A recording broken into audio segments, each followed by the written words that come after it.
So, dear guests, friends, colleagues, my name is Jacqueline Scherben. As Nati already said, I'm Director Magnificus of the University of Groningen. And I'm very happy and incredibly honored to welcome you on this special and important ENLIGHT Impact Conference. We find ourselves in the aula, as we say, or the beautiful auditorium of our academy building, under the watchful eye of prominent Groningen academics and students from the past, who are so beautifully depicted in the colorful windows on your left side. I will say a few words later on about some of the figures, but for the physicists among you, I really like that myself, because I'm actually an applied mathematician, but Johan Bernoulli is on the window. I will say a few others as well. So these are often people who had a lasting impact on their field, on our region, and on the world around us. For those of you that have traveled a long distance, so it's quite a few if I understand it well, I hope you had a safe journey and will enjoy our beautiful city in the coming days. And that you will feel welcome by our academic community. I'm very happy to not only greet the representatives of the 10 ENLIGHT universities, but to also host the other universities here today and tomorrow. Together we unite, together we form a broad European movement to tackle major societal challenges, and to promote equitable quality of life and sustainability. For tomorrow, you will welcome the representatives of the European Union who will attend this Impact Conference online. It's good to see that we are connected to them and that together we contribute to the success of this Impact Conference. I'm also delighted with the great interest shown by my colleagues of the University of Groningen, especially with the staff members who work on creating impact every day. In the past few weeks, it became abundantly clear to me that they are very eager to tell you about their experiences and at the same time learn from the success stories from other places elsewhere in Europe. In Groningen, we are working in direct collaboration with our environment, and we are working also to develop this further, to develop into a so-called fifth generation university, where we are embedded in the society and that we have also all the disciplines working together. In that light, I'm very interested in the contributions of Jacob Klompien, who will be the speaker later in this welcome session. He's the project leader of the economic program Nijbegin, a government initiative aimed at the recovery and growth of the Groningen and Northern Drenthe region. Education and bringing knowledge to the market are 2 points Klompien recently presented. This offers wonderful opportunities to create impact together with the region. Dear participants, I'm convinced that today and tomorrow, my colleagues of the university will welcome you into our academic community with open arms. And it goes without saying also that despite of this, we meet in turbulent times. With a war taking place in Europe, on European territory, world powers fighting each other in a trade war, civilians living in increasing insecurity about the near future, and so on and so on. Also, many discussions about academic freedom. And it's our duty to do everything we can to unite people, to offer hope, and to be meaningful to society and the European community. This Impact Conference can be the next step to break down barriers and jointly make a positive contribution to the future of the world. To conclude, I would like to draw your attention to the memorial window on your far right, so that window. The panel exactly in the middle depicts 2 women, female figurehead Aletta Jacobs, the first female student in the Netherlands, and in red and pacifist, the resistance fighter Anda Kerkhoven in white. 2 women who tried to make this world a better place and succeeded in that, against all odds. Let their determination be an inspiration and an example for all of us. I hereby officially open the second ENLIGHT Impact Conference I would now like to give the floor to the representative of the current chair of the ENLIGHT Governing Board, represented by the University of Bordeaux, Philippe Moretto. Thank you.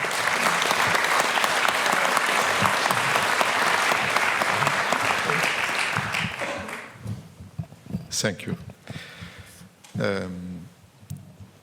Mr. Representative of the Ministry, Madam Rector, if I may, Jacqueline, we met for the first time, so just a few minutes ago. Esteemed colleagues, representative of European universities in the Alliance, experts and stakeholders, representatives.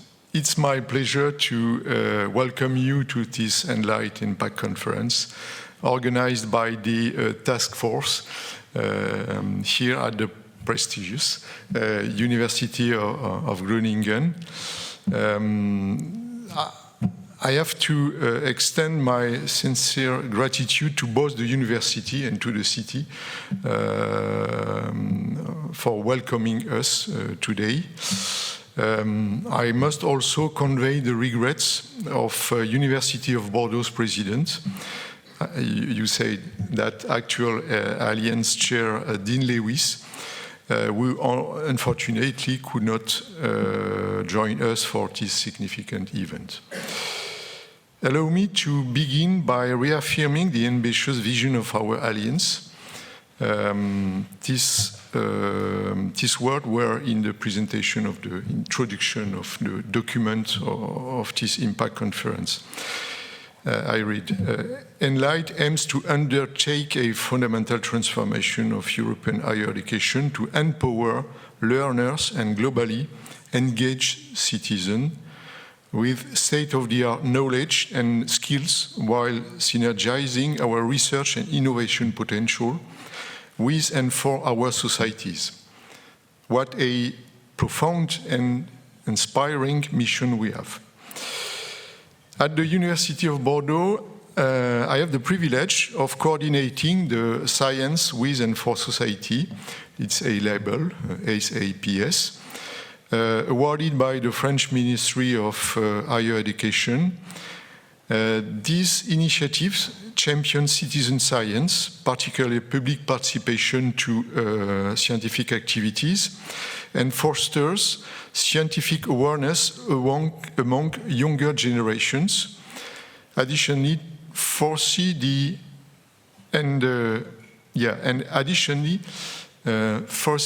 ACT program, standing for Augmented University for Campus and World Transition, which transforms our university campuses into living laboratories and incubator for experimental projects, serving societal and environmental transition within our communities.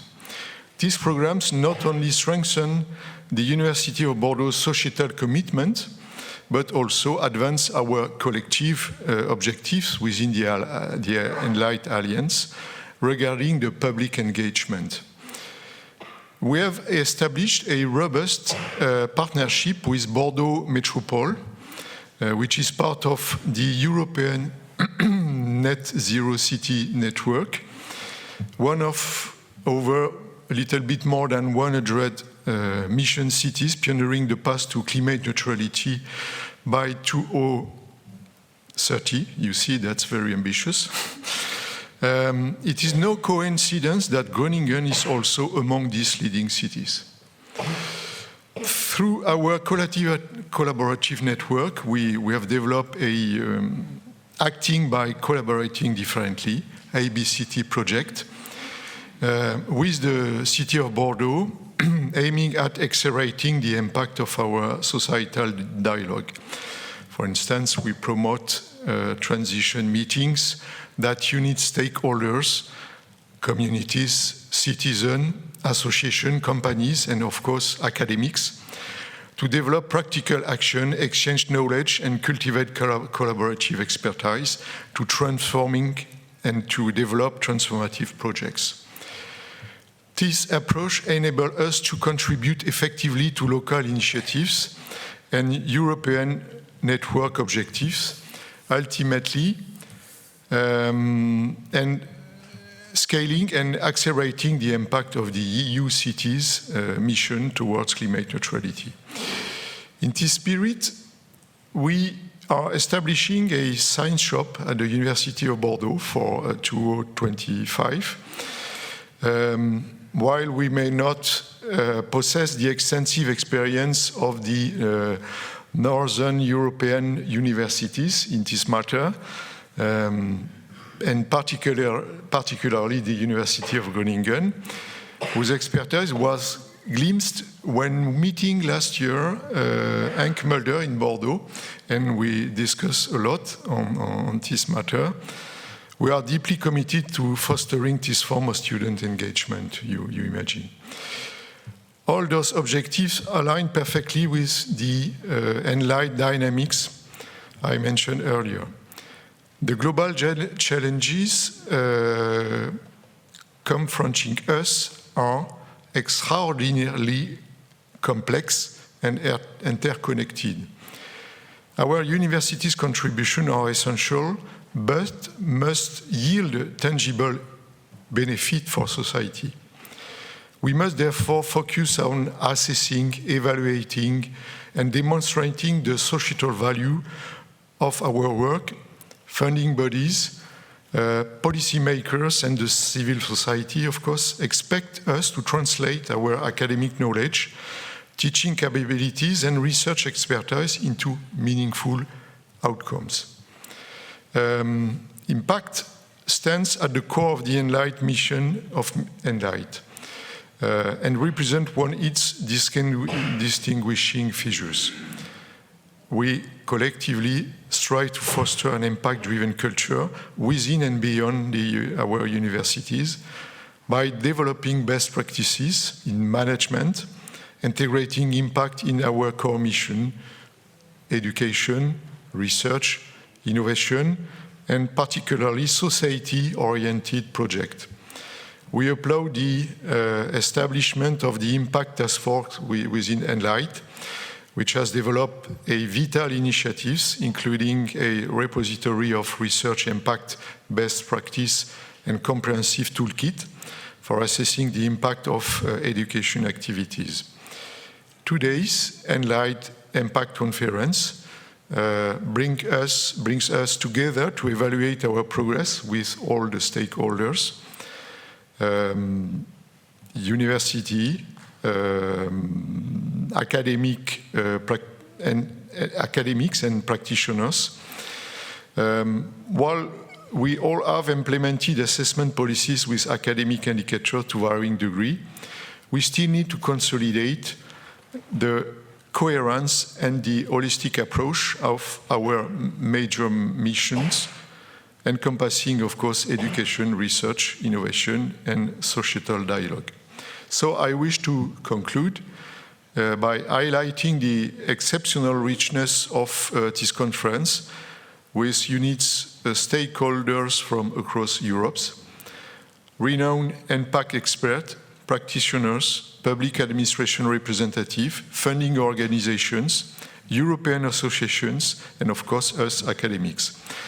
I wish you productive discussions, continued progress toward truly impact-driven university, and sincerely, I hope you find time to enjoy the hospitality of this beautiful city of Groningen. So, thank you.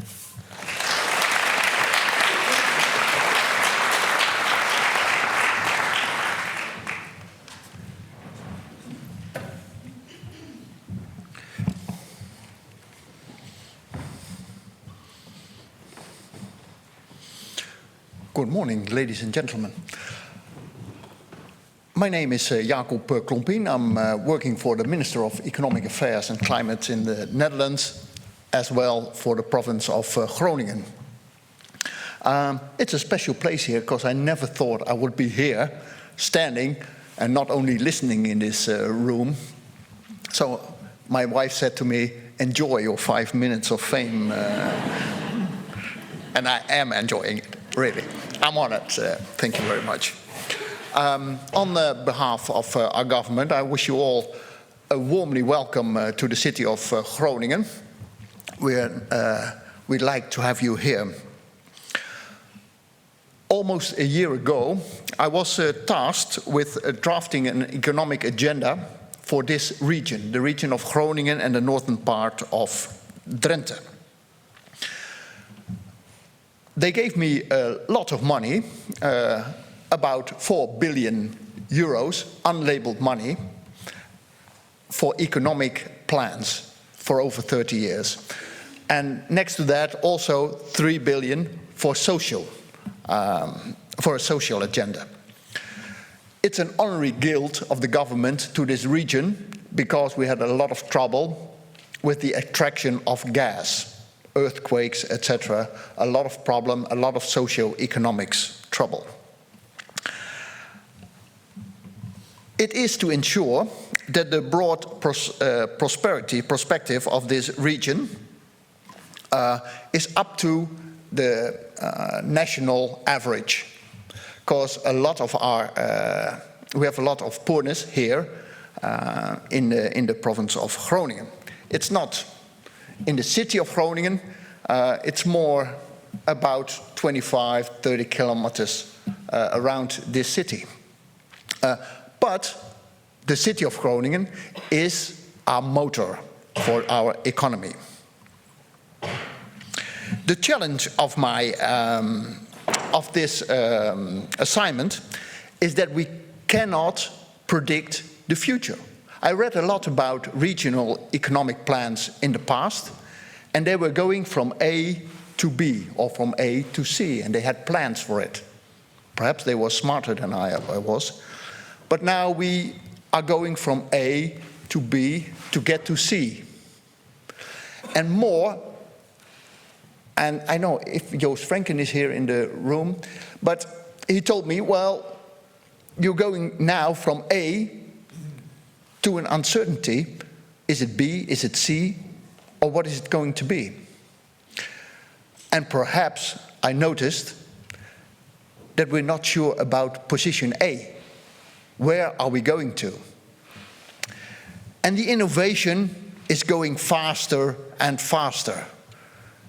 We have to speed up.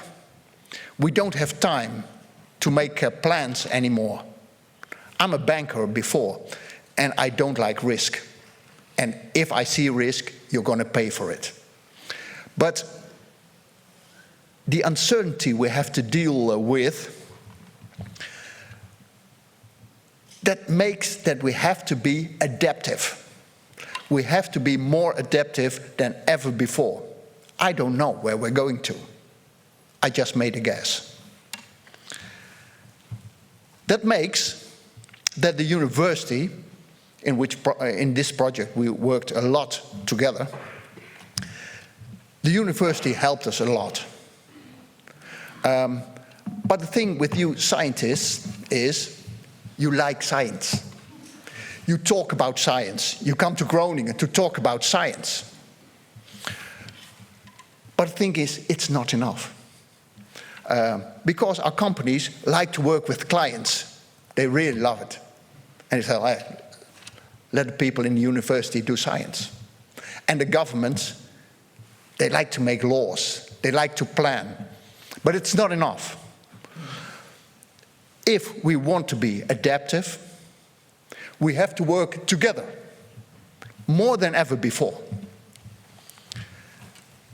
So sure, I believe in innovation. I think university makes a key role in that one. And we're going to put money in them, a lot of money, even if we're not sure what the output is. But I tell you, it is not a free lunch. You can't do the same thing as you did yesterday. I'm critical about the valorization. You talk too much, think too much, but there is a practical side. We have to do it together. The companies, university, and government. And I proposed, together with the president of the Groningen University, we call it a triple helix, that we're going to decide together. And our government is very nervous about that, but we're going to do it. We're going to decide about the money with the three of us. That's your job. We have to work together. Companies to university, university to the companies, the government and our citizens. Work together.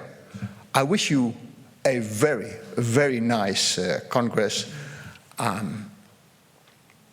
Make sure, enlighten yourself, enlighten your, others, but please enlighten us for the government and for all the companies. I wish you very good days.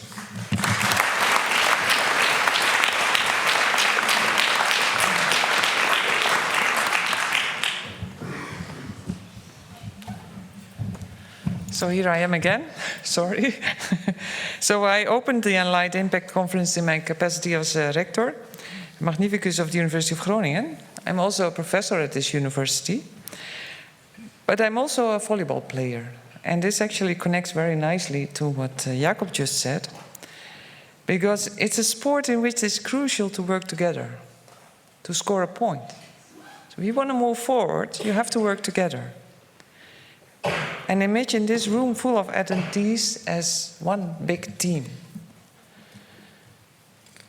It requires a lot of alignment and coordination, and we need to be smart and use each other's qualities.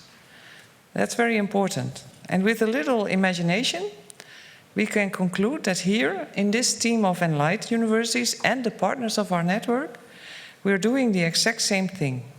We try to inspire each other, helping each other, enabling each other to score a point by using our strength and coaching each other in order to jointly contribute to strengthening Europe's competitiveness, and that's very much needed too, because it's Europe's competitiveness, it's the region's competitiveness, and every one of you is also in a region.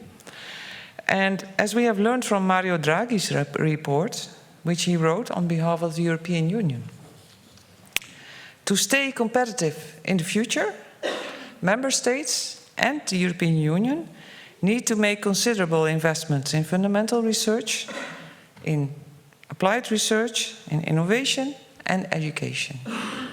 This all goes hand in hand. And the European economy can only stay competitive with sufficient knowledge and skills. According to Draghi, the European Union should invest a lot more in strengthening research and innovation within the EU, not only financially, but especially by working together more intensively. And hopefully meetings like this can be a meaningful contribution. That's why we are especially proud to organize the ENLIGHT Impact Conference. The University of Groningen is intrinsically committed to society. Societal impact is one of our primary responsibilities, but it's not only one-sided, it's working together. And I think this also fits with the previous statements. Our society faces enormous challenges when it comes to climate change, sustainability, social resilience, healthy aging, the digital developments, and we believe it is our role and responsibility to use academic research and teaching to contribute towards well-founded and structural solutions. And we have different terms and different, timelines for this. And for the short timelines, we have to work together with people who are strong in short timelines. And we have to work together with the bit longer timelines, and but we never should stay away from thinking what is the horizon that we're looking at. And we do this by improving existing networks, organizing new collaborations, intensifying connections with other educational institutions, the industry, non-profit organization, the government, relevant partners in the Netherlands and abroad. And I hope that in the next days, you will be inspired by our, if you can call it, Groningen model, because we have two wonderful examples of that. We have our schools for science and society, and they are, we have 4 schools actually for science and society for the interdisciplinary research to get together the researchers and also think about how to train our students on these interdisciplinary themes like energy and climate, digital society, technology and AI, public health, and sustainable development. And we have the Regional Knowledge and Innovation Network, which is called the University of the North, where we work together with educational and knowledge institutions with actually all the vocational schools, the University of Applied Sciences and our University of Groningen, in the 3 provinces of the Northern Netherlands.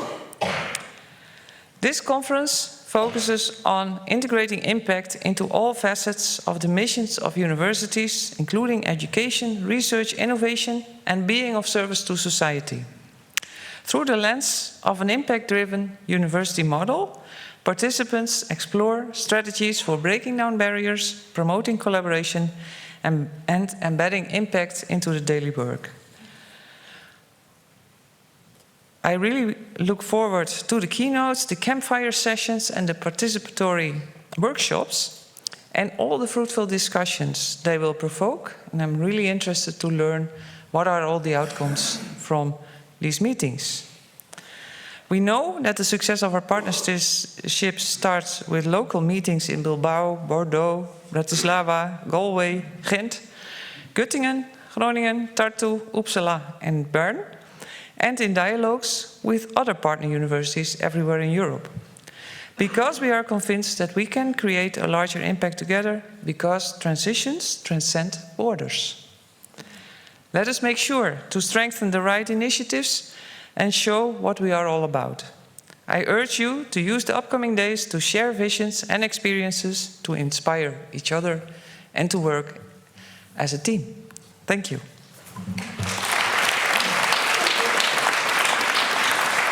Thank you very much, Jacqueline, Philippe, Jacob, if I may. Thank you for these welcome words, inspiring as well. Bringing the context to our conference, I would like to invite immediately the keynote speakers, the keynote speeches, which are going to be led by Igor Campillo, who is the director of Euskampus Foundation.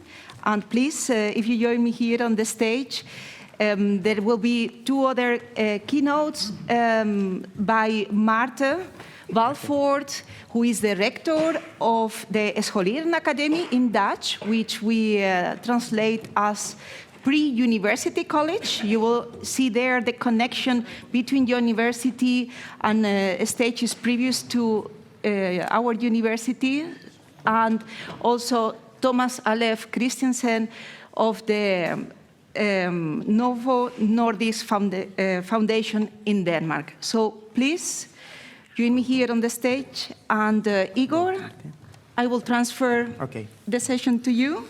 So thank you. We will maybe at 10:25, we will leave some minutes for questions before we go to the coffee break. Okay. Okay, thank you, Nati. Oh, yes, thank you. Thank you, Nati. Well, we are going to start directly into this initial session with the 3 of us introducing, well, some concepts and experiences that we are having around impact. I will be starting, and then I will give the floor to my co-speakers, okay? So, good morning, everybody. It is a pleasure and an honor to be part of this panel that will be opening the conference by speaking about impact in, on, and beyond the university. First of all, I want to acknowledge my team in Euskampus Foundation, Gloria, now the Impact Task Force leader in ENLIGHT, and together with Nati, responsible of all the good things that this conference will bring about. I want also to mention Inigo, our methodological backstage person, and more recently, Cecile, assisting the whole group. And I do also want to thank the persons of ENLIGHT Impact Task Force with which we have been working closely, Esther de Smet, Onia Mahik, and Ulrich Hannon. Okay. Physicist John Wheeler once said that we shape the world by the questions we ask.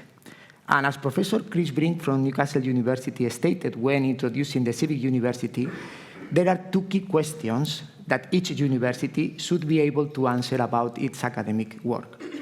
The first one is what are universities good at? Almost every university in the world responds to it, typically by enumerating some disciplines or field of study in which they believe they distinguish themselves. And this is very easy to measure. We are talking about publications, citations, alumni, patents, conferences, and so on. And it is the realm of the traditional university rankings. The second one is a less often asked question. What are universities good for? We begin to respond to this question when academic excellence is set to work in responding to the needs and demands of society, either addressing challenges facing global society, climate change, pandemics, technology growth, or local communities, unemployment, the loss of an industrial base, urban regeneration, etc. Impact is about this second question. In general, impact is defined as the probable benefits of any kind of activity or institution in society. Particularly, we can apply this to research, education, and universities in general. In ENLIGHT, we have adopted this definition and we have expanded it further to the effects or changes that we can see, demonstrate, measure, capture in and beyond academia, which happen over time because of an activity or intervention in or by the higher education environment. And this is so because in our endeavor, we are targeting both universities and the different collectives, students, managers, researchers, professors, leaders, and of course, the larger society. So this is why we are talking about impact in, on, and beyond the university. And with dealing with impact in general, not only in or by universities, there are also two basic questions that we are asking. And these questions are, so what and who cares? So I have published this wonderful paper in Nature magazine. So what? Will this bring about any change? Who cares or who can care? What difference does it make to the world? Who will be affected? Who will be potentially benefited? This first question refers to what in the jargon of impact is known as significance and the reach. That is, what is the change and the effect that this can bring in the real world, and how far and deep this change is or can potentially be, or in other words, to what extent this change is making a difference. The second question, or maybe the first one, or in any case entangled with the other one, is asking about the so-called stakeholders, about who is affected and eventually benefited by our work. That is, the students, the patients, some industrial sector, the children, the refugees, society at large. So impact is never an absolute category. It is always referring to subdomain of reality, either the economy, the environment, the patients, the health, the culture, and to some target group. So in the end, impact, we can represent impact as the sum over all stakeholders of all the products of significance by reach in each of those stakeholders. So now that we have clarified something about the concept of impact, let's go to the institutions we are dealing with in this conference mainly. It is difficult to say what a university is because, there are so many varieties and it has evolved over time, but we can say that it is an institution for about more than 1,000 years now, and that has to do with knowledge transmission, knowledge creation, knowledge transfer, knowledge dissemination. And in the traditional view of universities, their mission is unfolded mainly in two basic missions: education, the generation of qualified people, and research, the creation of new knowledge. And this can be directed to the academy itself or to society at large. In this later case, feeding the highest qualified workforce and also involving this knowledge in innovation-related activities and outreach in what it is usually called as the third mission.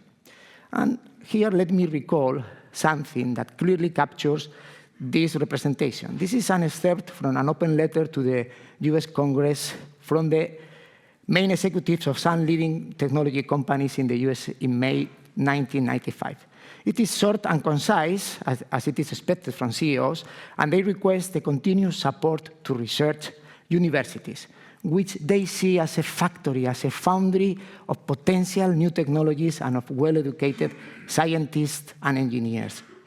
But when we are talking of impact and societal impact in general, and when we are referring to the impact-driven university, we are talking about something more. We are talking about something else.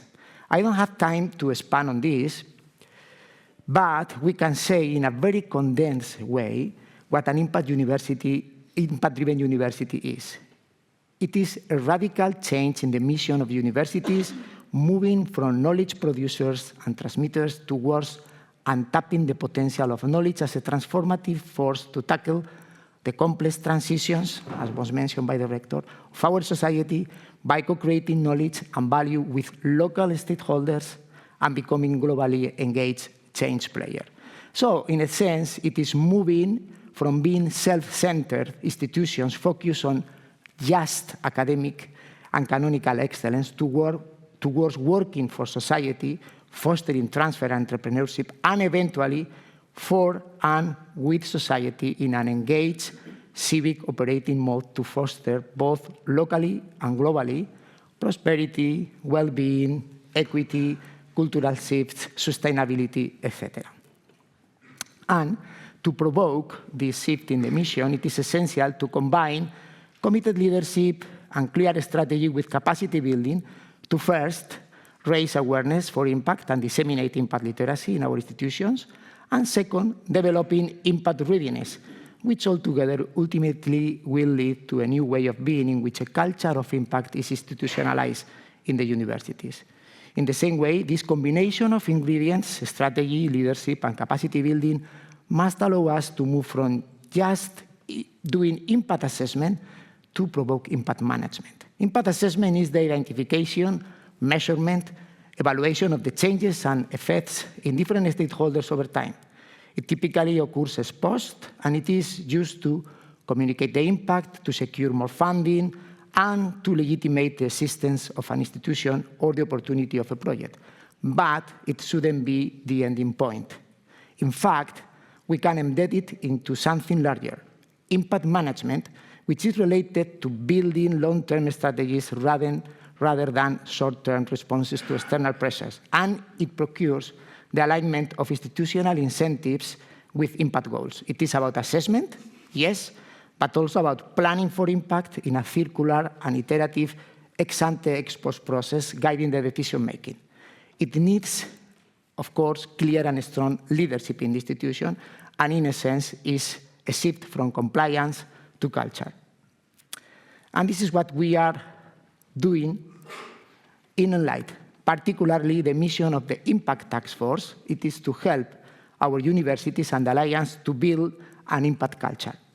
We have developed a methodology and toolkit for facilitating impact management, and we are mobilizing resources and our communities through tools, courses, awards, and this conference, enhancing the necessary leadership, inducing the elaboration of strategies in our institutions, and contributing to the capacity building that will allow us to move towards a truly impact-driven alliance.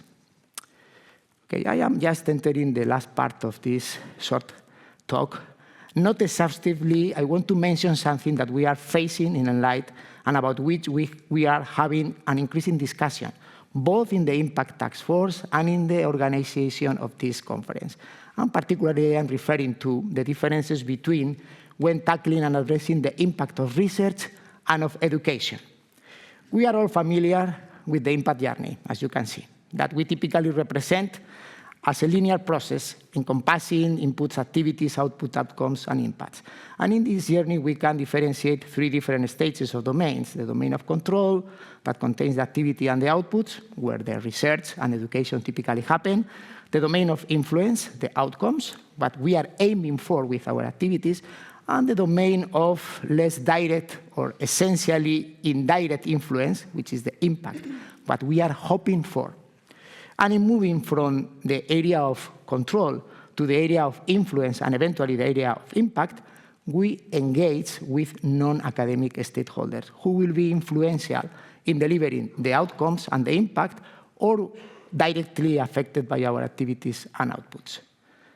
And for this engagement to be effective, it is desirable that we can introduce it as early as possible, ideally in the design of activities, and integrate them, the other stakeholders, in the domain of our control. In fact, for impact to happen, we need to activate and mobilize a complex collective endeavor in which many actors, both internally and externally to our universities, play different roles. And this has been highlighted by the people, in the opening session. But let me tell you two things here. First, do not put too much pressure, if any, on the individual researcher or in the individual professor. He or she is an actor in this journey, but it is not the ultimate responsible for impact. And we must be very careful now in assessing their role. We want impactful researchers and professors, yes, but we need, above all, excellent researchers and professors. It is the institution who, through its strategy and capacity building, leads, facilitates, and articulates the engagement in this impact journey. And second, engagement is key. Yes, can be crucial, but it is neither sufficient and necessary for successful impact. Since impact, as has been told by Jakob, can be unpredictable, non-local, and is essentially long-term. Well, I will skip this because this will be for the records of the conference. Just let me tell you that when we are considering impact of research and education, we can apply the same definitions, principles, methodologies, and I would say even tools. Not that much, but even tools. And in both cases, we should engage the stakeholders as early as possible. But research impact, I would say, is a mature field, both for the assessment and planning, and we can have both qualitative and quantitative clear indicators. And we also have structured frameworks for both assessment and for setting up proposals, the REF UK, Horizon Europe, and so on. And we can find different levels of awareness, literacy, and readiness in university. But when we are dealing with education impact, as a field, it is still largely undeveloped in terms of cases, applications, strategies, and so on. It is essentially more diffuse and longer term than research impact. And the reason why is that the main outcome of education is people. People with degrees and competences and values and skills of different kinds. And you know that when dealing with people, we are talking about high nonlinearity, unpredictable and uncertain contributions, and we don't have clear indicators to measure activism, leadership, social innovation, and so on. And, well, the European University Initiative, sorry, I am a bit here. The European University Initiative is a great opportunity to promote and foster more impactful universities in education. European universities are increasing the challenge-driven approach for education, involving more stakeholders overall in curricular development, in creation learning ecosystems and communities, provoking and inducing pedagogical innovation through research-based learning, learning as a service, micro-credentialing for lifelong learning, etc. They are establishing new competence frameworks according to problem-solving abilities, the SDGs, and so on. But we need to move in beyond the traditional employment and salary indicators. We need longitudinal monitoring of alumni contribution on how they are shaping industries, public service, entrepreneurship, social entrepreneurship, global engagement, and so on. And all these actions are leading to make students play an active role in the learning journey. They are going from mere consumers of education products and services to actual prosumers in transformative learning ecosystems. Summing up, we can claim that we are provoking, with this European University Initiative, a shift from the classroom is my world to the world is my classroom, bringing about a new generation of more engaged researchers, professionals, and citizens. And about all this, we will be talking, discussing, exchanging in this second ENLIGHT conference. We will be As you see, exploring institutional approaches and strategies to embed the impact across higher education, training, research, and societal engagement.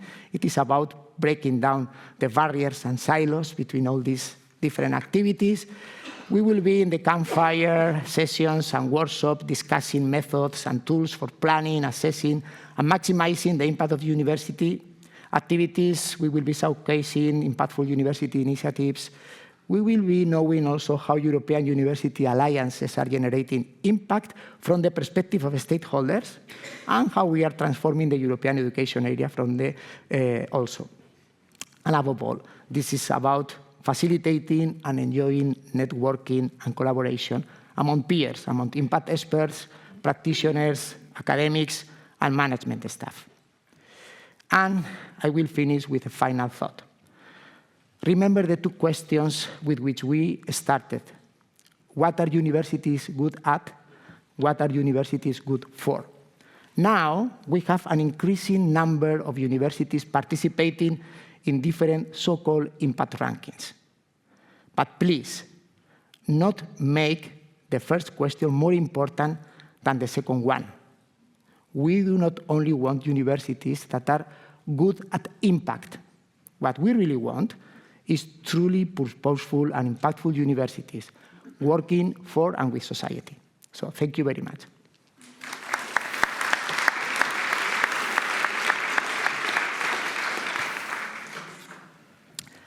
Okay, so now I will give the floor to our two guest speakers. First, we have Marthe Balbord. She is the Dean of, or Rector, I don't know, of Pre-University Academy, where she supports making connections between scientific research and students of elementary and high schools in the Netherlands with scientists and professors here in the University of Groningen. And then we will have Thomas Alefs Christensen, Senior Vice President for Societal Impact in Novo Nordisk Foundation from Denmark.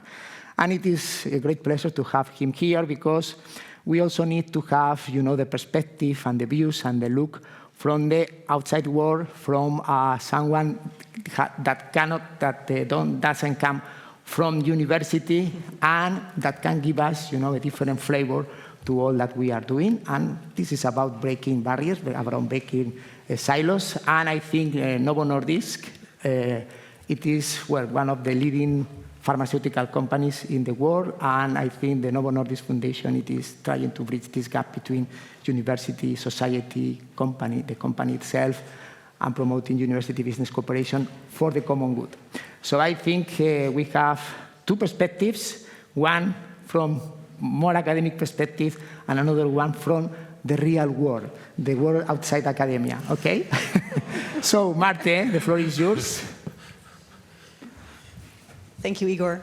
Good morning, everyone. It's truly my pleasure to be here and share with you the vision I have. Let me go to my slides. Yes, that's my start. The vision I have for how to connect science and society through education, and also my experience I have with that. So from the perspective of a researcher, impact at the university is often measured through the publications you make and the number of citations you get, grants you get in, patents that may be filed. And a lot of us scientists, we also teach, of course, so the impact we can have is also on our students when we have impact on them with the fields we teach, on their education, on their lives. But then also, this is within our academic bubble. So the walls to society are high, or at least they're perceived to be high. So how do we actually break down the barrier between society and scientists? How can we make the separation a lot less? So I believe that education is very important.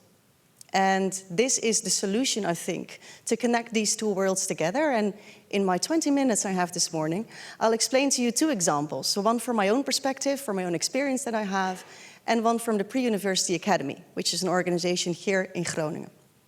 So I'm a chemist by training, and the molecules I investigate are sugars. And unfortunately not the sugars in food, the sugars that have a biological effect. So the sugars I'm interested in my lab really are from, for instance, the sugars that are there at early infant nutrition, but also sugars that are there in bacterial infection. And then 9 years ago, when I started my position here in Groningen, I received a personal grant, was very happy. And then the local newspaper rang and they wanted to do an interview.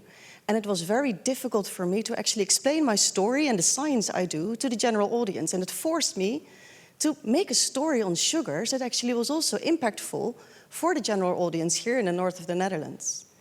And they liked the story, and I liked telling the story. So that actually from one thing came the next. And I developed a story on sugars, and here you see me at the local festival we have every year. It's called Noorderzon, doing children's lectures. I've also done adult lectures, and even it culminated last year in me joining a theater tour from the science organization, University of the Netherlands, where I actually had a story on sugars, and I could share this at theaters across the Netherlands and reaching a lot of people with my story on sugars.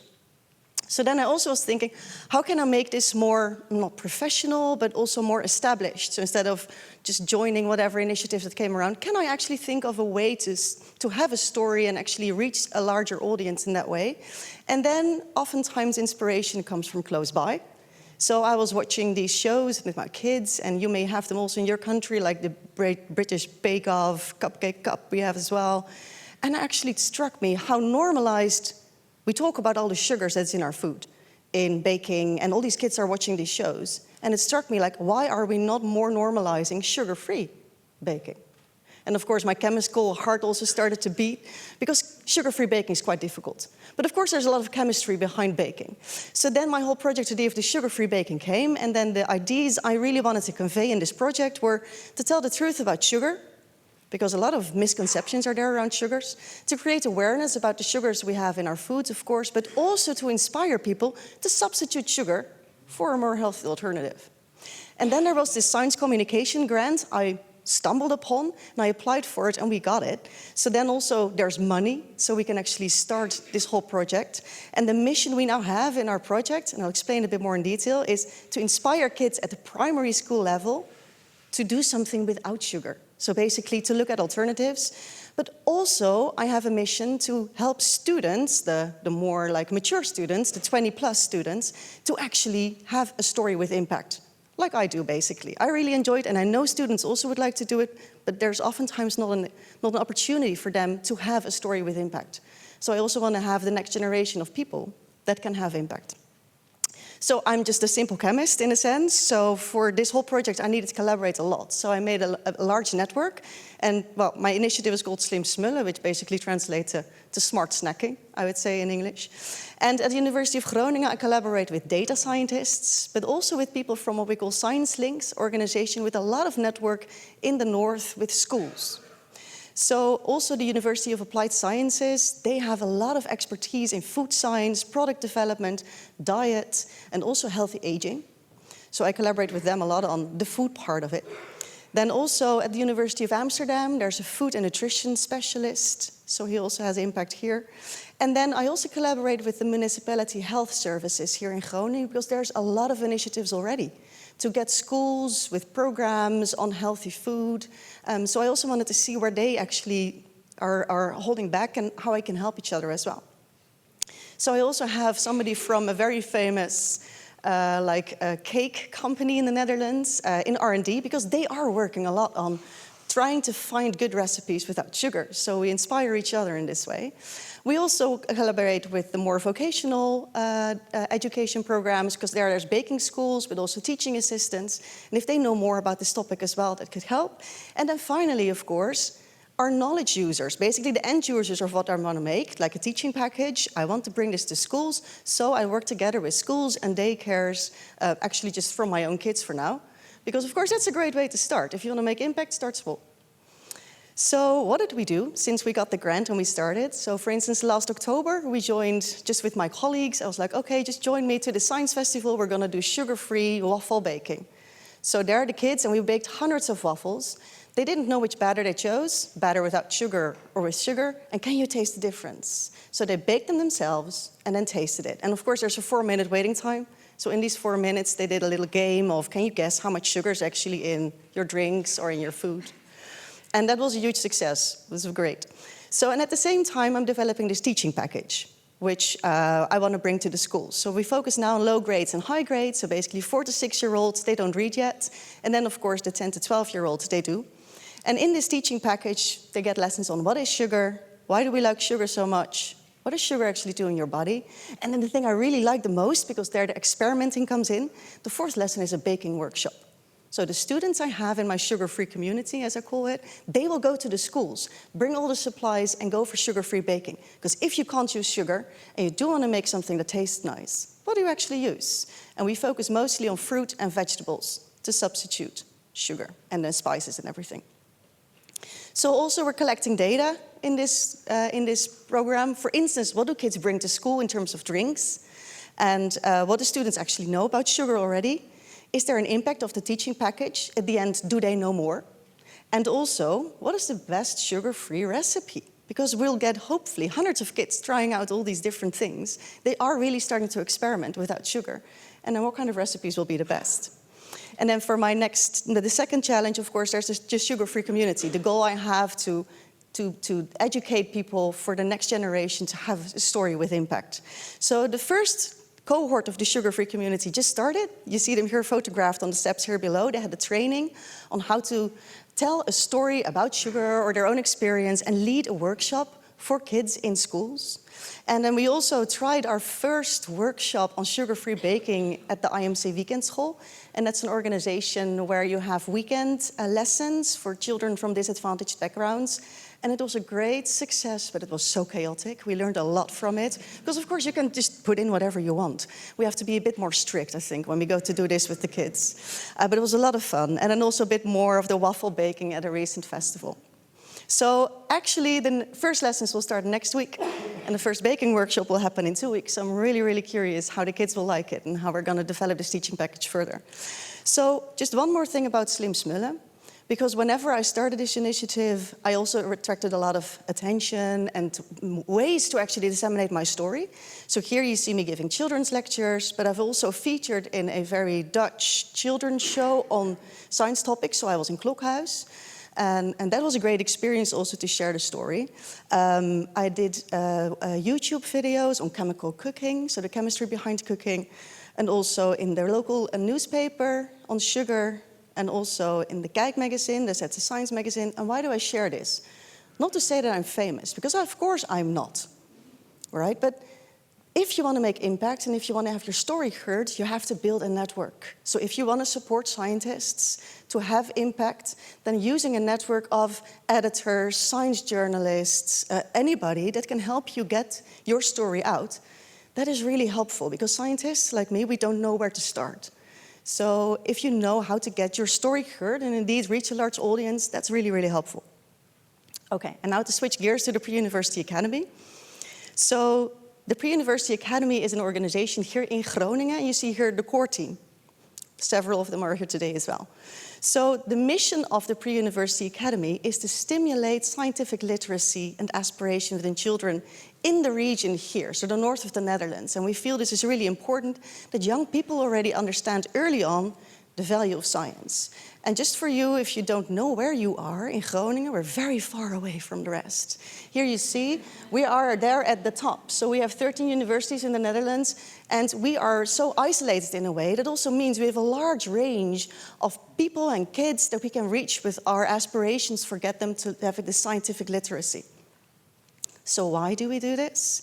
Because right now, I think a lot of people know that science is all about opinions, right? Especially spurred by social media and, of course, and fake news. So we feel it's very important that they know the value of science. It's also useful to think in a logical, methodical way. So the cycle of science we find very important. So basically, you start with a problem, then a hypothesis, and then you create an experiment, and then you evaluate it afterwards. So these skills will give these students a head start in higher education. And with that, we create support for scientific research. Basically, it's all around you, scientific research. And I think most importantly, to give them the feel that science is there for everyone, or science is for everyone. It doesn't matter what your background is. You can also go into science. So we want to lower the threshold for kids to feel that they can be a scientist. And I also want to make it explicit, this is not meant as marketing for the University of Groningen. We don't want to attract all the students. This is really just us being able to share scientific literacy with kids, and especially here in the north. So the Pre-University Academy sits nicely in between researchers on one end, and we really support researchers who want to make an impact in education. So we give them the tools to go and do that. And very uniquely, I think also in the Netherlands, the connection with the teachers is very short. So we connect with teachers who want to wish to make an impact, include science in their education, and I think a lot of teachers want to, but when they don't have a scientific background themselves, they have no idea how to.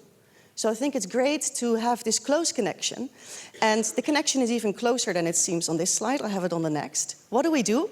There's 2 focus areas. We make science dates, and we create teaching packages. And it's very important that I mention here, everything is free of charge to the schools. So the science dates are free of charge, but also the downloading the teaching package, everything is available. You can also go and download it. It is in Dutch though. So because of this close connection to the teachers, the core team is not the only people working at the Pre-University Academy. This team is really large because 1 or 2 days a week, teachers actually have an appointment with us. So they make a commitment to also not teach in that sense, but be part of our team at the Pre-University Academy, and therefore there's such a close interaction. So we call this a transdisciplinary development team, where you have the researchers from the university, you have the teachers, and you have people from the Pre-University Academy working together to develop this teaching package. And then we have from the researcher, the ideas, the facts, the content, and I also want to stress here from all domains. So I'm from the natural sciences, but there's also a lot of other, like from the arts and the humanities and psychology. So we try to reach all the different science fields. So then the teachers come in with their experience on feasibility, on seeing how this actually is connected with students. And they will also test the materials. So it's a really productive interaction like this. And then the Pre-University Academy team, they supply the organization, the leadership in taking on this whole project, but also the videos and the layout. So the Pre-University Academy doesn't do it by itself. They also have some sounding boards and other ways of support. So for instance, we have close interaction with school directors in the region. So it's basically the principals of the schools, because of course they supply the teachers. They have to give teachers the availability to join our teams. So we really want to hear from them. How does it benefit your teachers? Do they also become more sufficient in or proficient in in science itself? And can you make them available? We also have a board available from the teachers themselves, and with them we discuss really what kind of topics should we develop. Is your participation useful? Do you learn something from it also? And how is the implementation of the teaching package going? And then more recently we also started an academic ambassadors network, where also we connect with our own university staff members, so the scientists, to see how we can best support them. And also see, because impact is more and more also part of, for instance, grant writing. So do you want to collaborate with us and then actually put it in your grant? So there also is some funding behind it. For the long term, that is very important. So just the 2 things about the 2 things we do. So we have science dates, so then scientists visit the schools. And this is really for the purpose to let students experience science. And then what do? As a Pre-University Academy, we help the researchers. So we do an intake, we talk about their topic, and then help them to share the story, shape the story for the kids, that it's real connected. Then we connect them with schools who want to have a science date like this. And of course, we do the advertising so that people know that the science dates exist. And then about the teaching package. That's a lot more work, but still in 6 meetings, a teaching package is there. So we start basically, and I'm sorry it's in Dutch, but you start with a scientist that says, hey, I have something nice. Can we make a teaching package on this? And then the Pre-University Academy decides yes or no. And then you form a team, and together with the teachers, there's a development team started. So then within these 6 meetings, there's a lot of interaction, a lot of materials made, and then you test it out in class. And then you see what actually works, and from that you get this effective teaching package. And then the third last step is actually to share this with schools, to make it downloadable on our website. And there's also a yearly summer symposium where teachers can come and they learn about all the different packages that we have developed over the last year.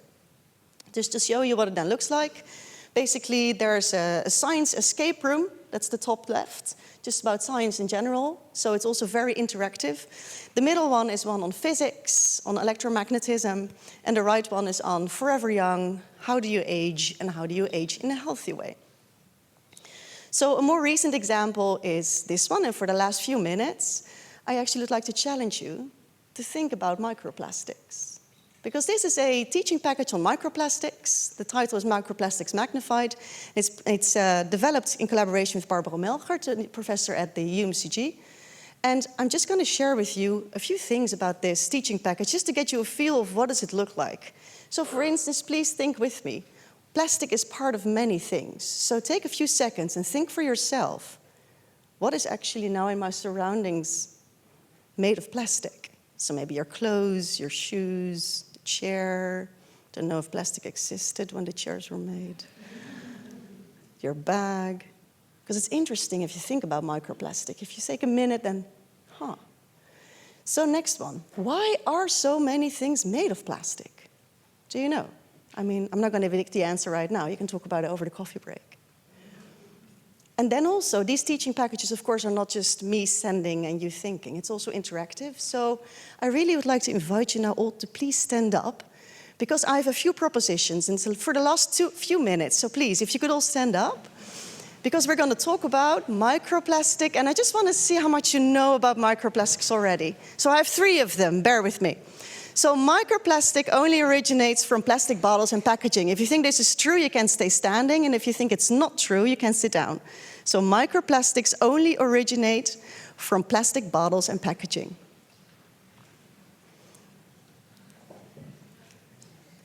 Yeah, so everybody that is seating is correct. Okay, one more. If you can please stand up again. This is also good for blood circulation. Okay, so next one. Microplastics are larger than 5 millimeters. If this is true, you can stay standing, and if it's not true, you can sit down. So 5 millimeters. What do we call microplastic? Yeah, the majority rules again. So microplastics are smaller than 5 millimeters. Last one. If you can please stand up. So microplastics can be found everywhere, even in remote areas. If this is true, you stay standing. And if it's not true, I see some extra movement. Excellent. So indeed, this is true. It is found in all remote areas as well. So you know a lot about microplastics already. Thank you very much. So I have 1 more minute to go. Not sure how I am for time. But I was also curious, how many people do we now actually reach with our teaching packages? And here you see a Google map. Somebody from the team made it. And the majority of the dots, of course, are in Europe. And then we zoom in. Then the majority of the dots are in the Netherlands. But while I was thinking we make this for the region of the north, they're actually downloaded all over the Netherlands and going into Belgium. So I think the reach that we have with our teaching packages is really large. And in that sense, it's a really great inspiration to keep going with the teaching packages we make, to reach as many people with scientific literacy. So if you want to know more about the Scholierenacademie, the Pre-University Academy, please let me know. Also tomorrow you'll hear a pitch on the Impact Awards, because they will also be pitching tomorrow. And then finally, I just wish to conclude that I hope I inspired you to connect science with society through education and break down the walls that we have between academia and society. Thank you.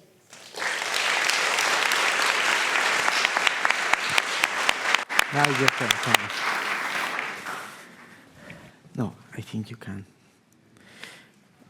Okay, now we give the floor to Thomas. Okay, so the floor is yours, Thomas.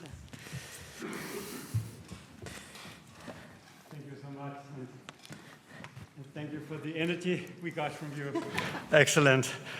Good morning, everyone. And I'm so honored to be here at the ENLIGHT Impact Conference among fellow leaders, researchers, and change makers dedicated to creating a meaningful change in society. And my name is Thomas Alstrup Christensen, and I'm Senior Vice President for Impact in the Novo Nordisk Foundation. Just a few words. I'm not from the pharmaceutical industry. So I will explain what the Novo Nordisk Foundation really is. My background, I'm an economist, but I have worked 7 years in a hospital for mental handicapped children. I have worked 27 years in different ministries, Ministry of Economic Affairs, Prime Minister's Office, Ministry of Science, Technology and Innovation, and now 11 years in the Novo Nordisk Foundation. I hope is it okay? Good, thank you. So the Novo Nordisk Foundation has a clear impact mission to drive societal change through philanthropic support for research, innovation, and education. And the things we just heard, we also fund in the Novo Nordisk Foundation, outreach, dissemination of knowledge. But first, few words about the Novo Nordisk Foundation, our history, so you know who we are. We are an independent enterprise foundation. We were created 100 years ago based on the patent for insulin we got for free in Scandinavia from the University of Toronto. And in return, our funder, a scientist, a professor from University of Copenhagen who got the patent, he promised to produce and sell insulin, treat diabetes patients at hospitals, and return any profits from this activity back to scientific activities and social causes. So we are not, like you think, a foundation based on a traditional entrepreneur who wanted to protect his company. We were built based on an invention from universities, and we promised 100 years ago that if there were some economic profits out of this, it would go directly back to science and social causes. So I would say we're even more holy than the Pope in this. So this promise became our vision. It is stipulated in our articles of association, and it defines that we want to make a societal impact. And we have, as I mentioned, two purposes: the philanthropic purpose to support research, innovation, education, and social causes. That's one purpose. And the other purpose is to control our companies. And today we control more than 170 companies in the life science sector, and to gain a high financial return of these investments and give it back to society. We don't have a family who buy helicopters or anything like that. Everything goes back to society, and that is controlled by the Danish government. As an enterprise foundation with corporate interests, we pay taxes. We actually paid 3.3 billion euros last year in taxes, so we are the biggest taxpayer in Denmark, and we also pay the same amount of tax in the rest of the world. And we donated 1.3 billion euros to public institutions, mainly in Denmark, in the Nordic countries, and all over the world. And our ambition is to double up our donations during the next 5 years. And because of the situation in the world, the focus will be increasing our donations, not only to the Nordic area, but also beyond the Nordic area to the whole European Union. We honor free research. It's quite important for us. We honor free research. The ownership of the research we fund belongs to universities or to the researchers, depending on the country in place. And our primary interest is to support independent research and basic and applied research. 50% of the funding from the Novo Nordisk Foundation go to basic research. We mainly fund public institutions. In Denmark alone, we fund 12% of all public research. But we also donate money to the other Nordic countries. In Sweden, Norway, and Finland, we fund 1 or 2% of the public research. And we also fund all over the world, in Africa, in India, in North America. We donate money in many different ways. Here we have 4 traditional ways of donating money. We have 23 independent scientific committees with international experts to select projects in open competition based on the same standards as, for instance, in the European Research Council. But we also engage in mission-driven standalone research initiatives and education initiatives and support the creation of systems, institutions, and organizations. And sometimes we set up new institutions. And moreover, we engage in public and private partnerships. We have partnership, for instance, with the government in Kenya. We have partnership with the government in Denmark.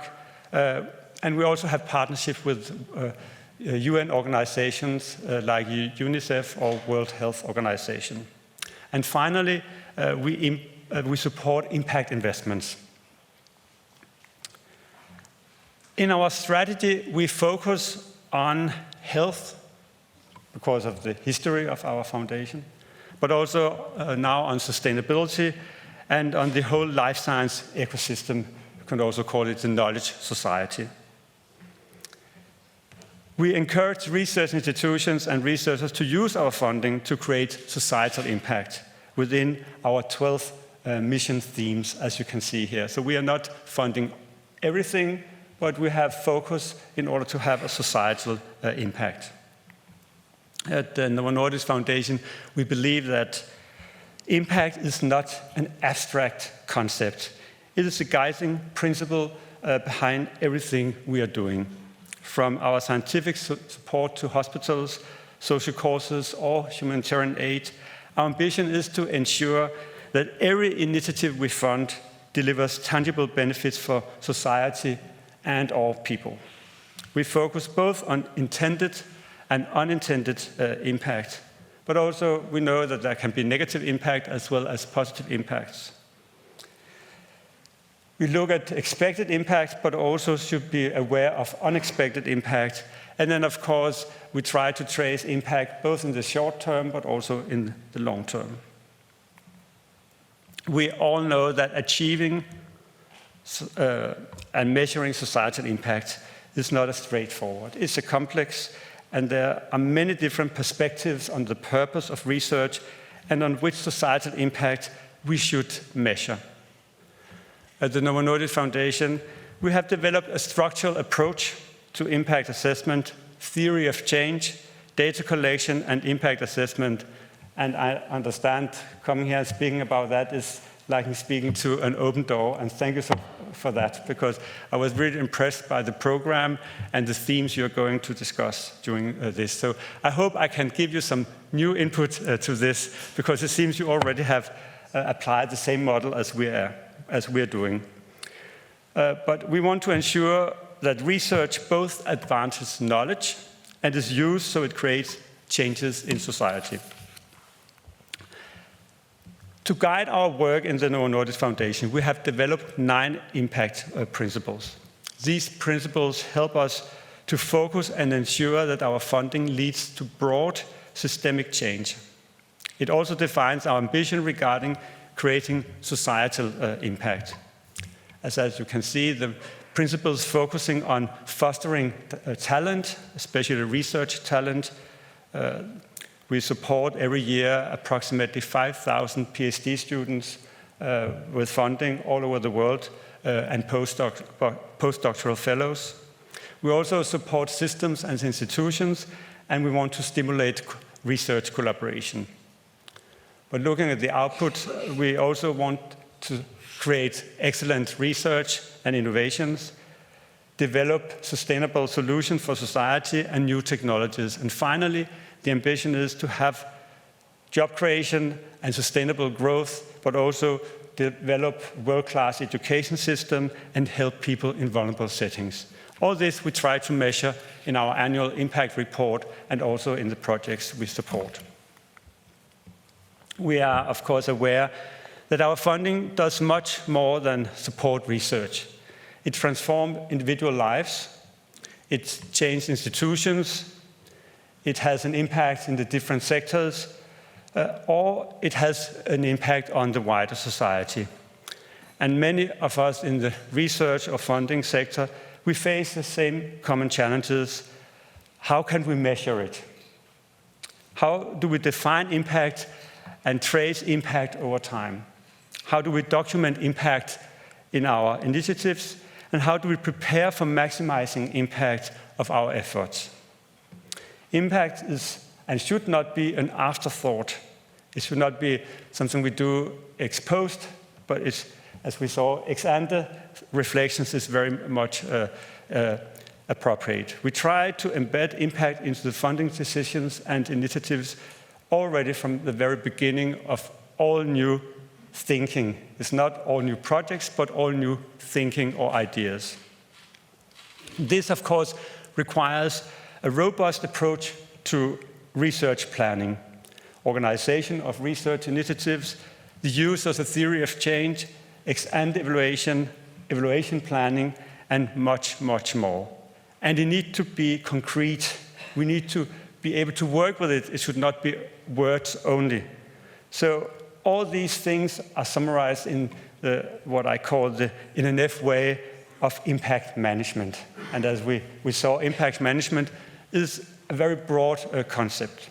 But it should also be practical, and we use that in each and every initiative we are funding. Our impact management framework is based on the following 4 steps. As you can see, in step 1, we develop a clear long-term goal, a vision for the initiatives, and an expected impact pathway. Before we fund a project, for every project we ask, what expected change can this initiative create? Having this question is novel for many researchers at universities. How big is the problem, and who will benefit for it? And how will the impact be sustained over time? And do we achieve our vision from this initiative?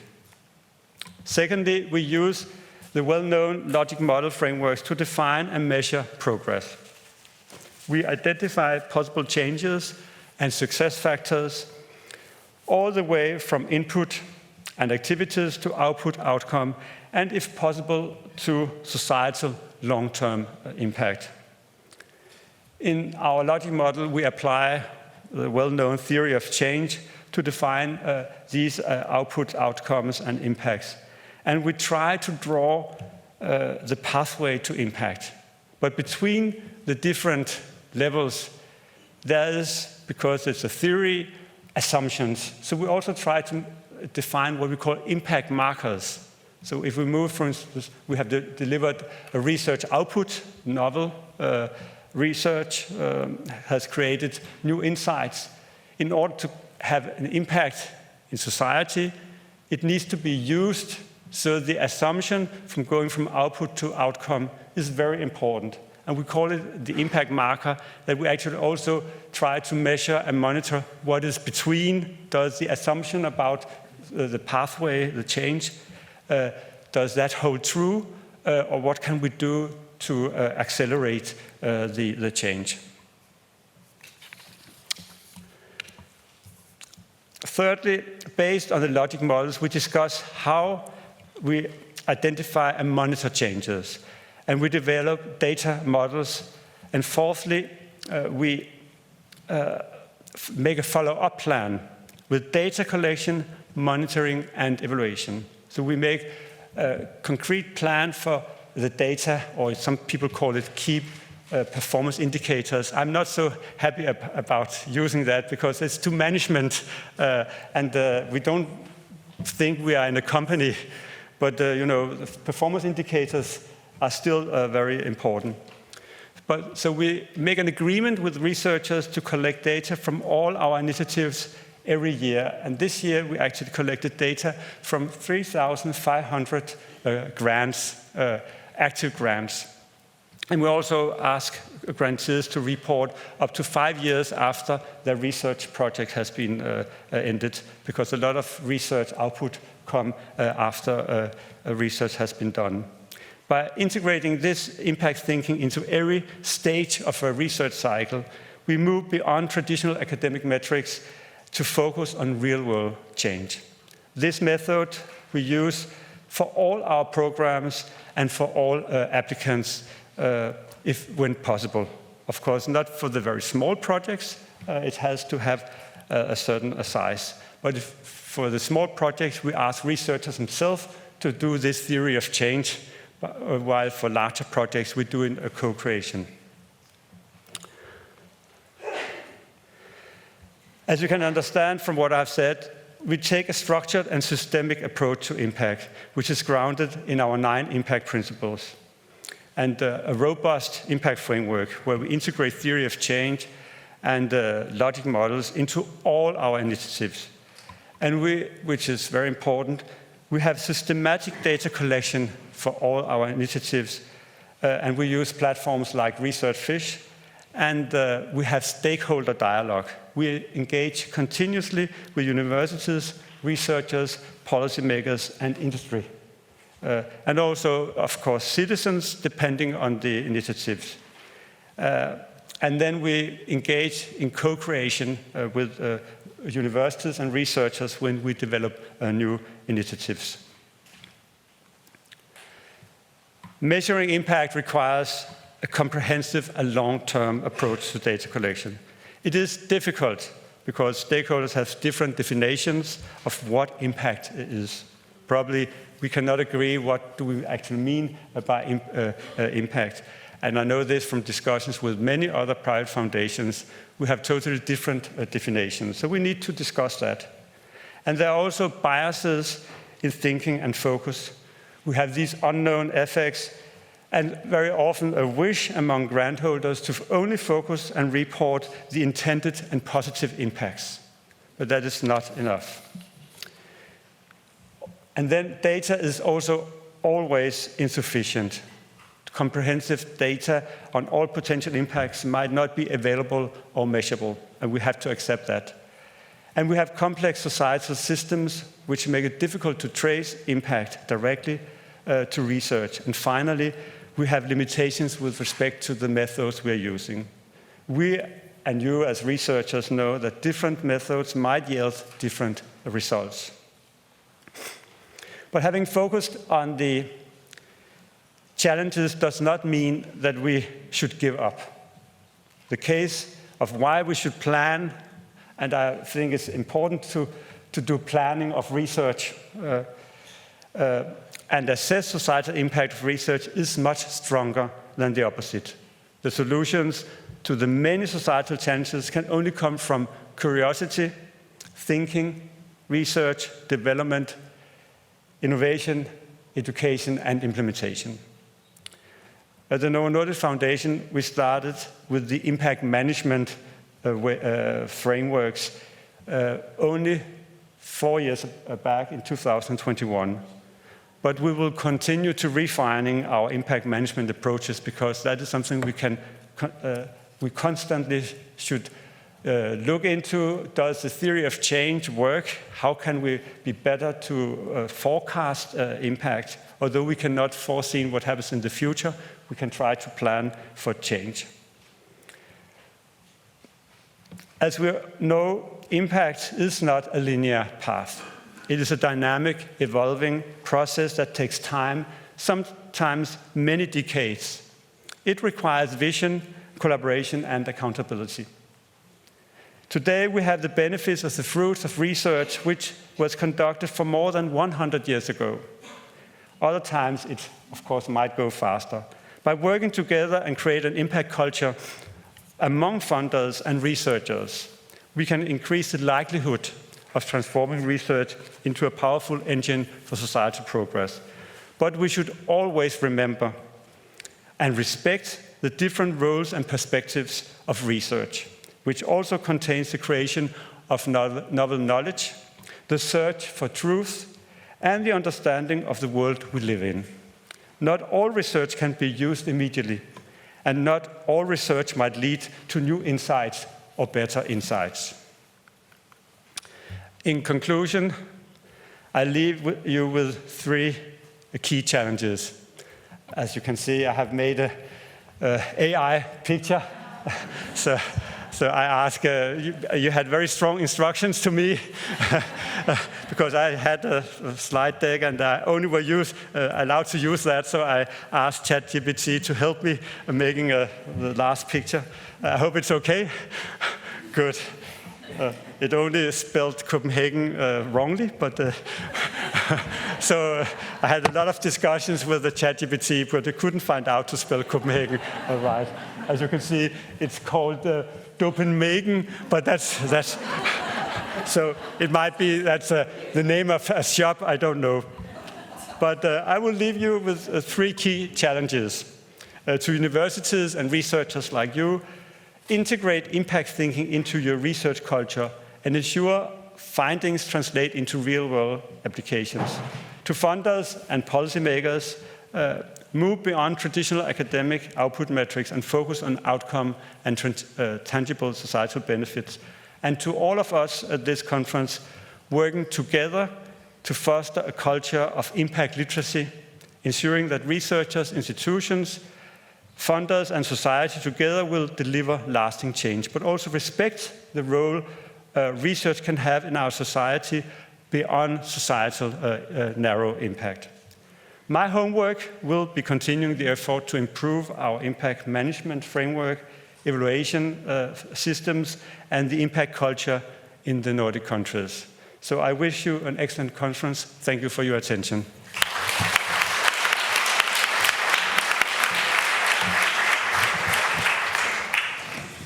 Okay, so thank you very much, Thomas. Thank you very much, Marte, for your inspiring and insightful lectures. We have 5 minutes for questions now. The floor is open to you. I think that maybe you want to go further into something that the speakers have communicated or said. I think it is a great opportunity to have this conversation all together.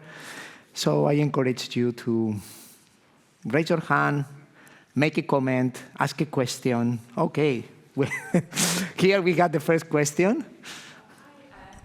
Yes, please use the microphone because otherwise it is not heard. Hello, I'm Ailsa Cook from Matter of Focus. I really enjoyed all 3 presentations, but I wanted to pick up on something you said, Thomas, about qualitative impact assessment and how that's not happening very well within the portfolio of work that you're doing, and maybe where you'd like to get to or how you think it might help.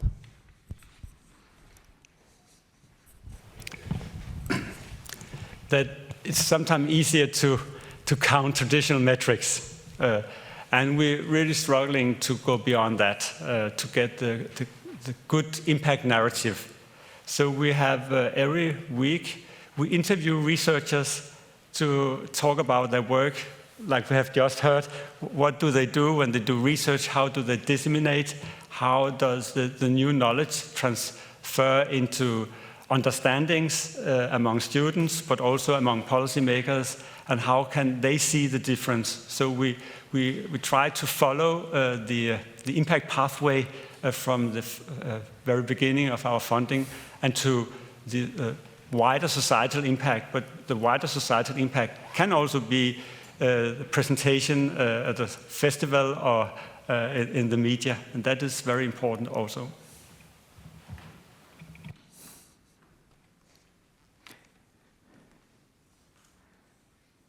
Come on, here we have 2 possible questions.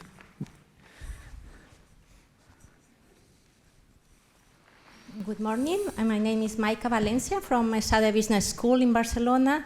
And my questions in your models or your experience, how you can ensure that impact measurement, because in universities we are talking about many times, probably some of them only a fashion trend of measuring impact, but how we really can ensure to incorporate systemic transformation in the impact measurement.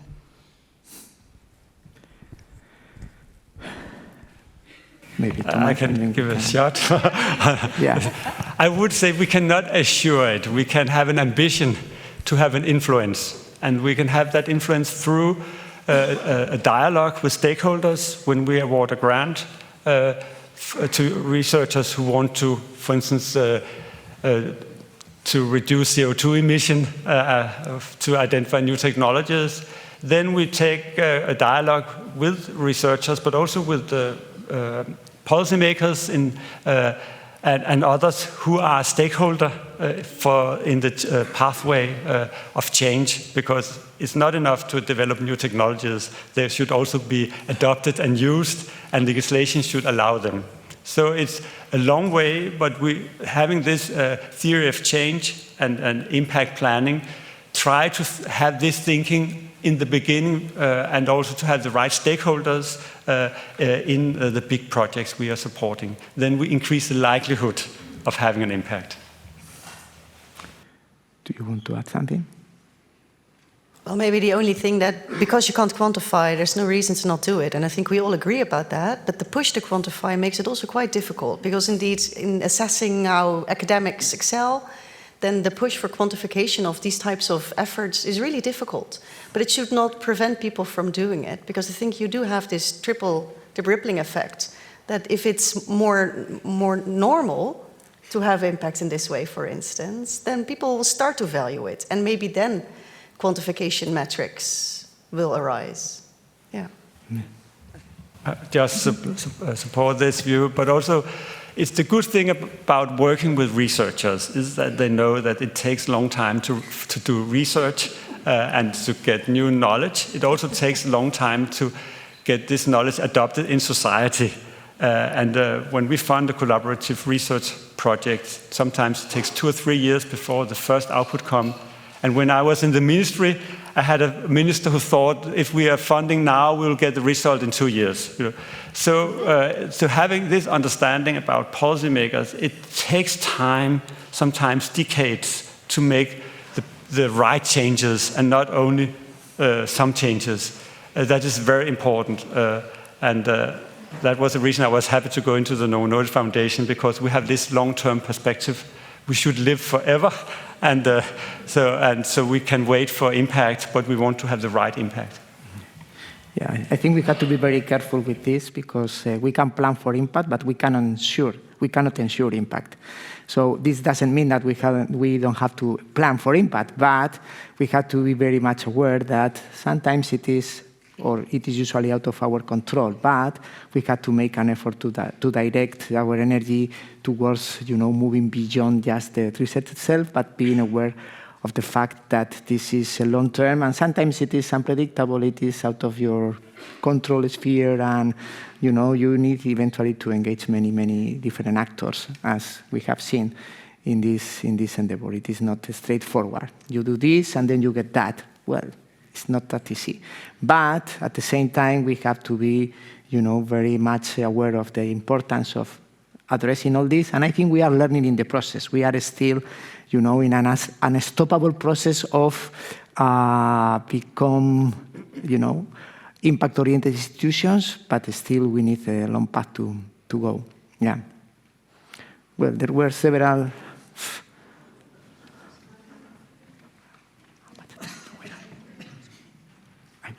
Thank you so much for all your insightful and inspiring presentations and your input.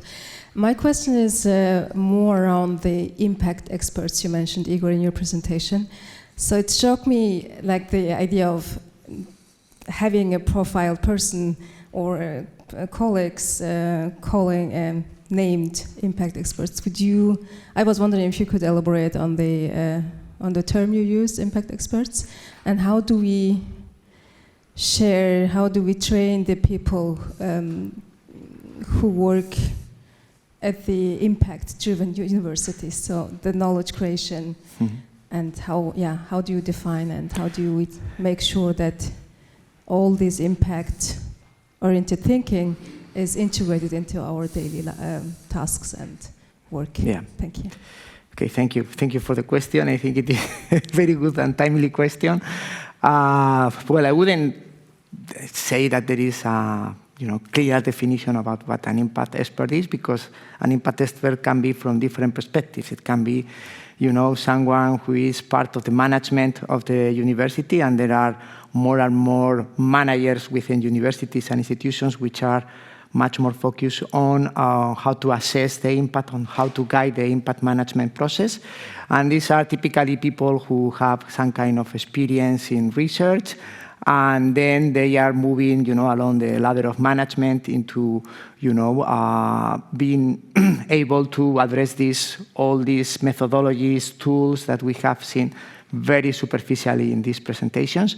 And I think there is a huge effort now, particularly, for example, I can mention the EARMA association, which is putting a lot of effort in training and mentoring managers, research managers in institutions to become really impact managers in the universities in such a way that they can, on the one hand, guide the researchers in building or setting up robust impact pathways on the one hand, and on the other hand, on being able to assess the impact and the engagement efforts that are being made in the projects that the universities are conducting. So now we are witnessing a movement towards that, and I think within ENLIGHT we are making an effort to train some of the research managers to become impact managers. In EARMA, they have recently launched a training course for again training research managers to become impact experts. So it must be someone who is in the management staff of the university and that has some track record of research, ideally, and that it is becoming more and more familiar and always supported and backed by the institution, because it is very important to have the leadership of the institution behind you in such a way that you can develop this capacity to assess and eventually manage the impact. And one last question, because we are running out of time, and I know that there are many questions, but you will have the coffee break just to go to Marte, Thomas, or myself and continue the conversation. Just one more question. Okay, thank you. I'm Anne Lohuis from Groningen. When I was educated into research, I learned about research methods and integrity and epidemiology, but this is not something that was in this education. Are there initiatives like this? And do you think it should be in the education to be a researcher? Maybe. I think it would be excellent if it was part of the education. The best research projects we see in the Novo Nordisk Foundation build a bridge between creating excellent research and have an idea of which impact could this have in society. So from a lot of projects we see that excellent researchers, they also have an idea of this theory of change automatically, but we need also to train young researchers and especially the young researchers to understand that this is something which will be more and more important in the future. Yeah, for example, I can tell you that particularly in the University of Basque Country, we are introducing some impact training into the doctoral school, because we think that it is very important that early career researchers, and I would say not early career researchers, but PhD students, they have access to at least a minimum background of concepts and ideas, and they can start thinking about their PhD thesis as a potential impact-driven research, and this will be, increasing the literacy.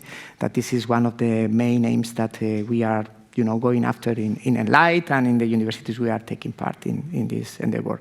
So I think this is very, very, very important. In the same way that, now early career researchers or PhD students, they receive training for communicating, more effectively. We think that it is very important also that they can receive training in this impact background. Yes, absolutely. So I think we have to finish here. I'm sorry to cut the discussion, but we need to move on and go ahead with the program. So thank you very much to Marte and Thomas. Hello, good morning. Good morning, everyone. Many of you already know me. I'm Gloria. I'm international manager at the Campus Foundation, and on behalf of the University of the Basque Country, one of the ENLIGHT universities involved in this ENLIGHT Impact Conference, I would like to welcome you, and thank you. Thank you for being with us here today. It's really a great pleasure to be with you, with so many friends. Friends, of course, from our partner universities from all over Europe, our ENLIGHT friends. Friends as well from other European university alliances with whom we share our challenges and solutions and difficulties we face in our alliances in order to promote an impact culture, but also friends from the EARMA Impact Group who are with us today. many thanks for joining us. But also new friends. New friends because in alignment with our mission to promote a culture of impact within and beyond ENLIGHT, we want to mainstream.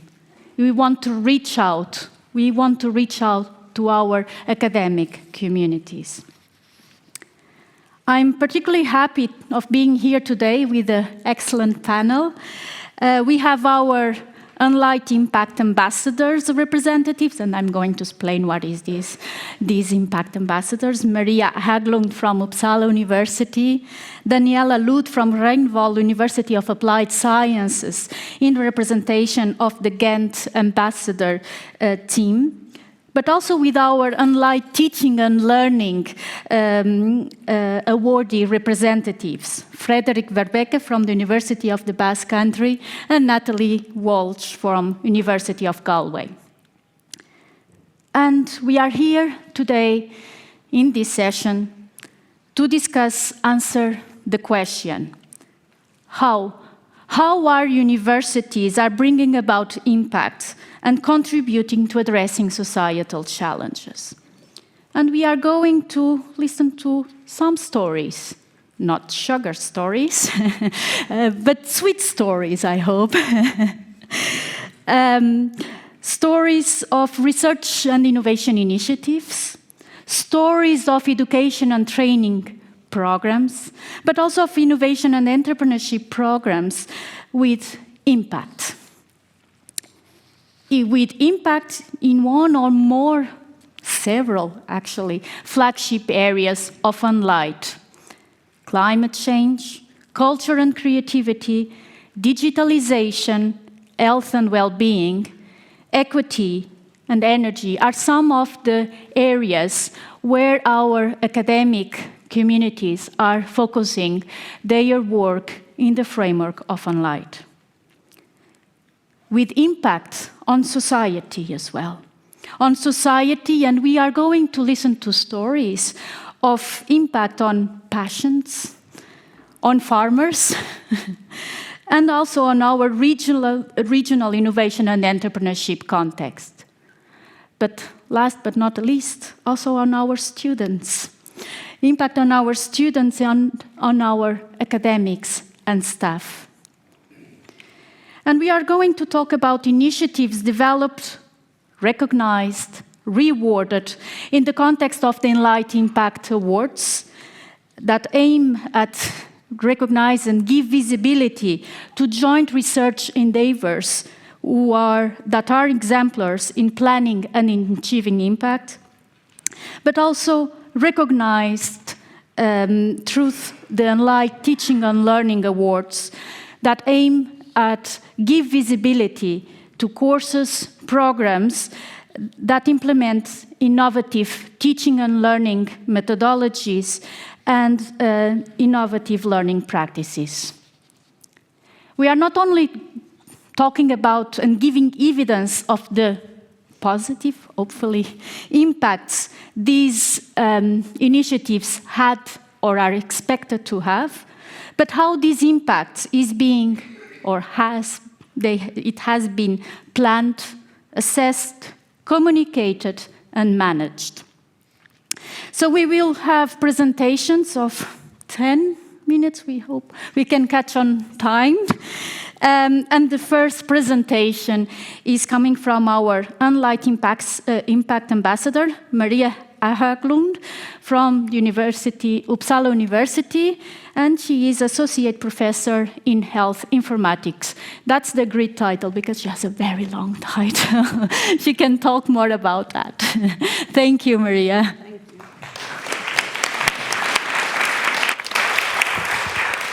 Thank you very much. Thank you for having me here today. I will not talk more about my title because I don't know why I listed everything on the slides. I'm just going to start my little clock so I keep track of time as well. And I need the clicker.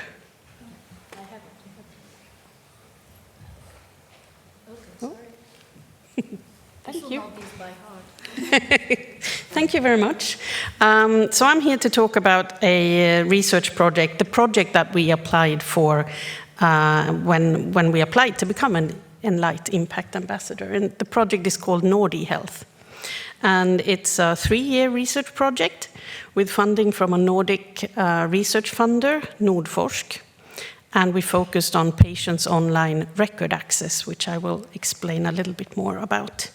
But of course, and this is one of the issues, I think, working with impact as a researcher. You have 3-year projects, you have 2-year projects. If you're lucky, maybe you have a 4-year project, but impact takes time, as we heard from our keynote speakers.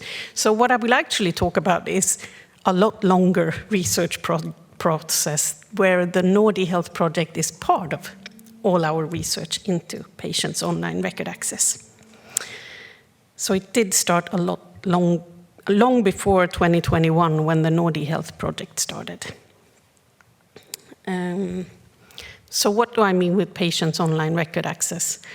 In healthcare, we use electronic health records to document all the care that is given to patients and the planned care. It includes the notes written by clinicians, it includes the lab results, it includes referrals, it includes all the important information about patients' care. And traditionally, this has only been accessible to healthcare professionals. But in the past few decades, patient online portals have been implemented in many countries across the world. And in some of them, we also have started to give patients access to their electronic health records, or as we refer to it, online record access. So I was just going to take a cue from the keynote. Could everyone who has online access to their records and have maybe read them stand up? Good. Quite a few people, but far from everyone. And this is one of the issues with patients' online record access. It is not universally accessible yet. Not everyone has online record access.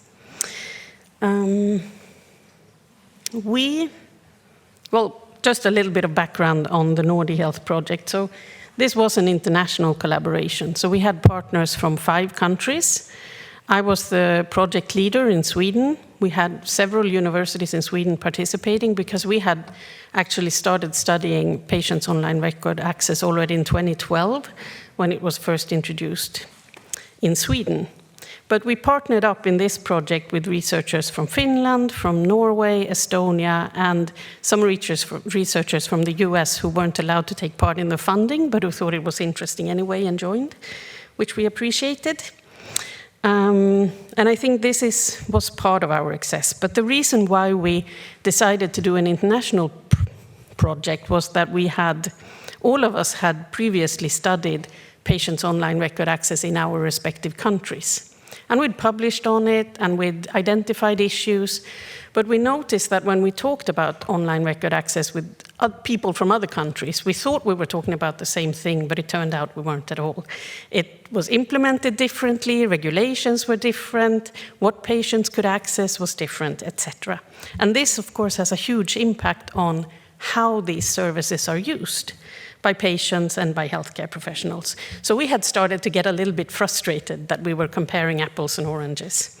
And that's why we decided to apply for international funding.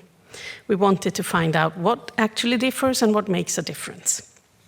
And we were quite a large consortium, so I was far from the only one researching this. We had lots of researchers from all these countries, and very interdisciplinary team. So we had patient researchers, we had healthcare clinical researchers, and we had researchers focusing on policy and on digitalization, on health informatics, my field, and on implementation. And I think this was also part of our success. And the teams in each country had already established lots of contacts with stakeholders. For example, the developers of the national patient portals, the developers who were actually in practice giving patients online record access, but also with patient organizations, with healthcare provider organizations, and with policymakers. And we used a lot of different methods as well in the project to try to both find the answers to our research questions, what happens when patients gain online record access in different contexts, and what are the sort of socio-technical differences between these 4 countries that we mainly studied. And one of the studies that we were very happy with was that we managed to do an international survey to patient users of the online patient portals. And this would not have been possible had we not already had established collaboration with the patient portal developers. So we managed to get the same, it took a bit of time to agree with researchers from 4 countries what questions we were actually going to ask in the survey. But once we had done that, we managed to have it published on the patient portals in each respective country to be available to the patients that logged in to access their records. And so we were quite happy with that, but it would never have worked if we hadn't had that collaboration and the trust of the developers. And we did identify a number of mutual challenges across the countries, but also differences. And so we did see that patients' experiences were quite similar across countries. A lot of positive experience. Having access to your medical records is very important, especially for patients with chronic conditions or serious healthcare issues such as cancer. To have access to the medical records help you self-manage. It helps you communicate with your healthcare providers and keep track of what's going on with your health. But we also identified, and we also saw similar, one of the challenges to implementing patients' online record access has been healthcare professional resistance, which we also saw from almost all countries. Except actually in Finland it wasn't very, and we were wondering why doesn't the Finnish healthcare professionals protest the way they do in Sweden? And it turns out that they had a tradition of printing the medical records and giving them to the patient as they left their appointment already before they had online record access. So in Finland it seemed to have been more of a tradition to give the patients their records beforehand. We also identified some differences, and one difference, for example, was proxy access. So if you're, let's say, an older person, you're not very well acquainted with digital tools, you might find it challenging to access your medical records through the patient portal. In most countries, you're able to assign then a proxy, so maybe a spouse or an adult child or someone you trust who can help you access the entire or parts of your medical records. But in Sweden, this is not allowed. So in Sweden, the only proxy access we have is for parents, for children up to the age of 13. And this is something that has sort of triggered us to continue our research into this area to see, well, what are the differences? What makes Sweden stand out in this way? So some of the success factors then, or how do we, because we did have, I think, a lot of impact with our project. And I think that some of the success factors to this is that we addressed real-world problems that we identified together with the stakeholders. So our long-term collaboration with the portal developers, with the healthcare professionals, with patients, helped us to identify issues that they were interested in exploring further, and that we as researchers were also interested in exploring further. I think that is one of the keys.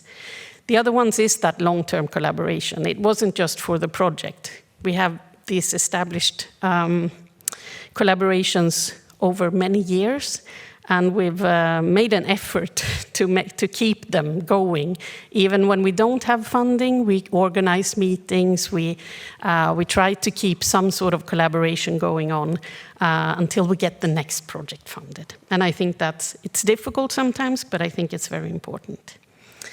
And we've also strived to create some actionable results. So not only our scientific publications, but also to look at how we can create, for example, policy briefs or educational materials or recommendations for policy and recommendations for design of the patient portals. And some of we are very proud of the impact we've had, but I'll just highlight a few examples because I do think I'm running out of time a little bit. But some of the tangible results we have seen as part of the Nordic Health project, but also our long-term engagement with these stakeholders, is that we have had an impact on improving the patient portals.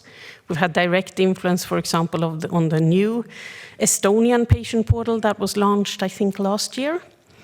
We have had an impact on policy. So, for example, in Sweden, there's an ongoing change in policy when it comes to adolescents and children's access to online record access, where our research results have been directly influential to the policy. And we've also actually had our research results incorporated into education of healthcare professionals in Norway, on how to write medical records when patients can read them. And some of these impacts we've done consciously, others have happened without our planned action for them to do so. But we're equally proud of them anyway. And I think that was all for me. Thank you.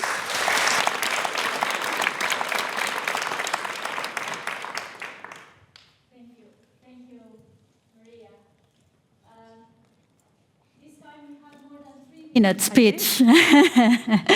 Because Maria, as an impact ambassador, she was also, before, she was a nominee, and she had to make her pitch and present North Health in 3 minutes. So this time we gave you more time.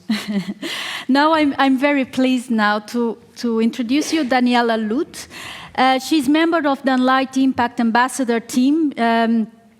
She's professor for environmental assessment and remediation at Ringvoll University of Applied Sciences, and I understand that she has acted as impact expert, really, in the context of EU Farm Book, a project led by Ghent University together with Inge de Boe. I don't know if she's around.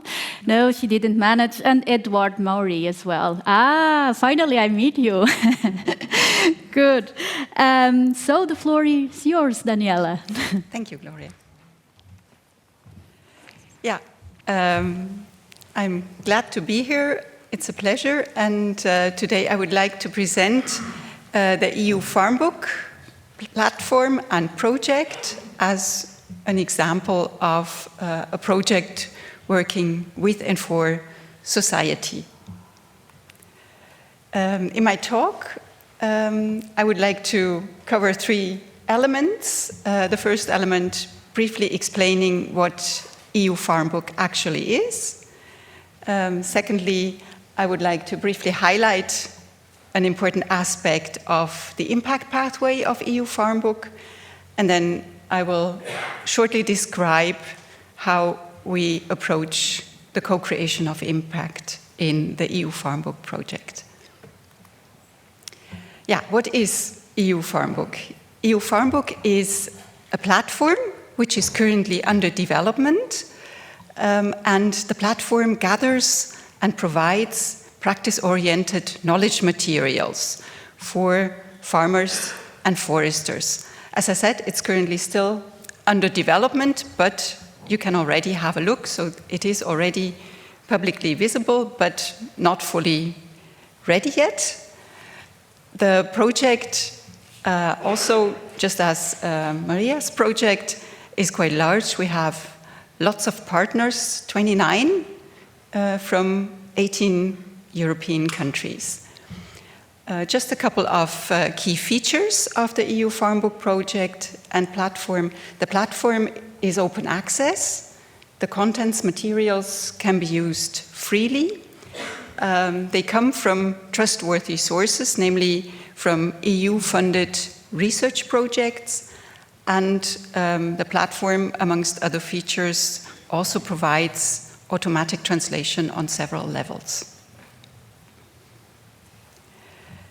So looking at the impact pathway of EU Farmbook, we have something which is extremely challenging, namely we have diverse target groups.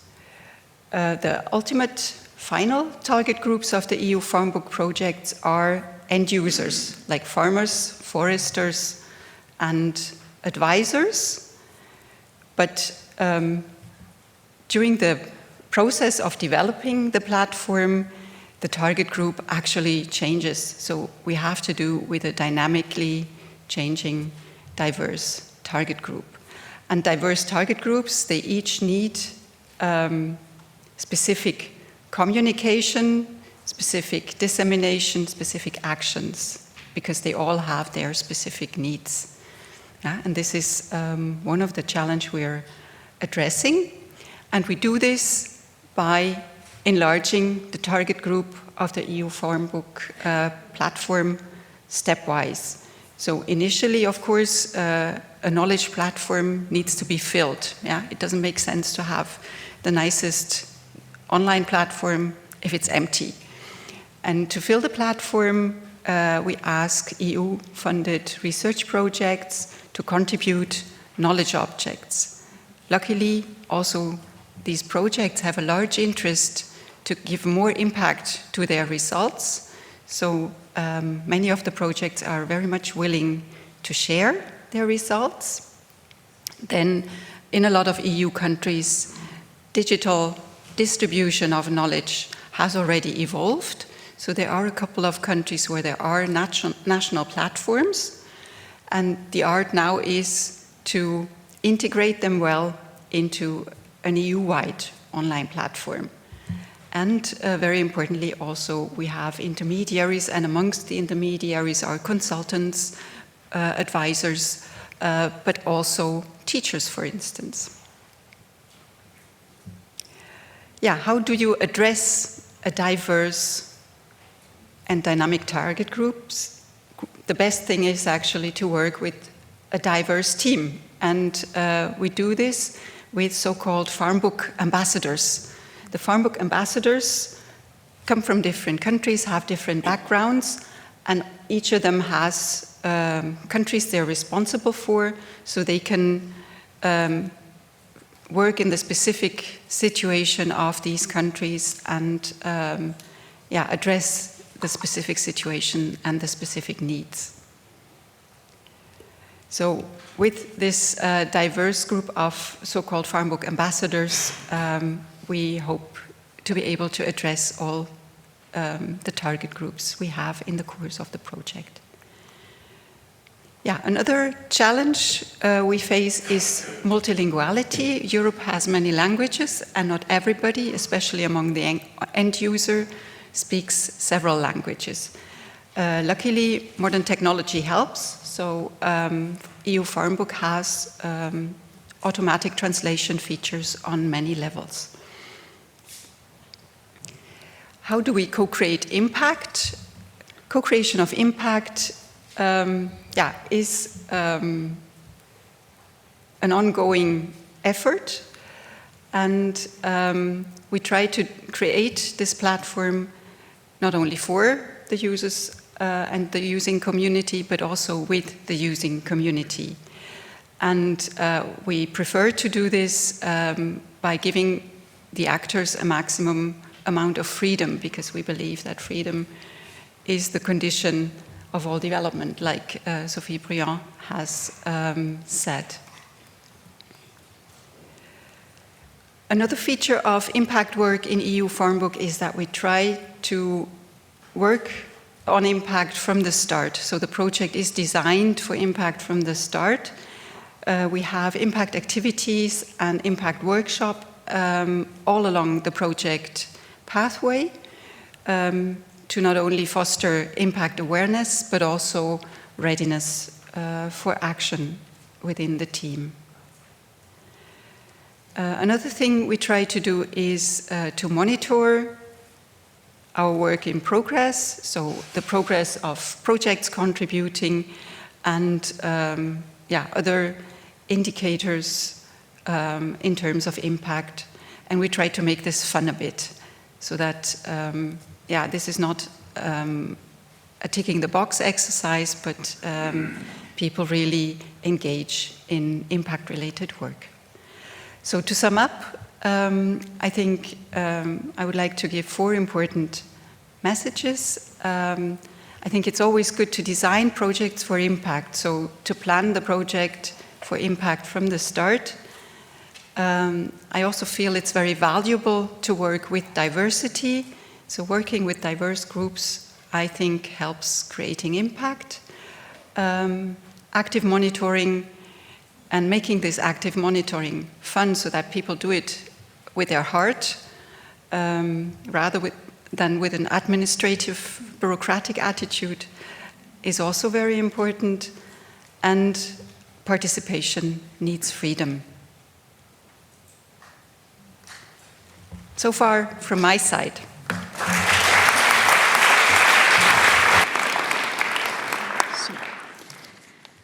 Very good, thank you. Very important key messages.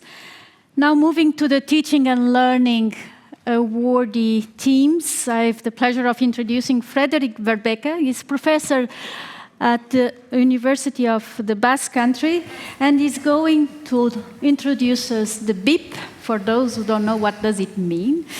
It's a blended intensive program, and this is the BIP on connecting cultures, which is directly linked with our flagship areas of culture and creativity, but also with equity. Okay, thank you. So good morning, everyone. First of all, I want to thank the organizers for the invitation to be here today. When I received it, I was genuinely excited, not only because it is always a pleasure to exchange ideas in such an inspiring environment, but also because I saw that one of the central themes of this conference is the integration of impact across all dimensions of university missions. So I was particularly glad to see that this conference also highlights education as a key driver or key driver of impact. So as an academic coordinator of the blended intensive program called Connecting Cultures, I want to share my experience of designing a course that was intentionally built to create impact.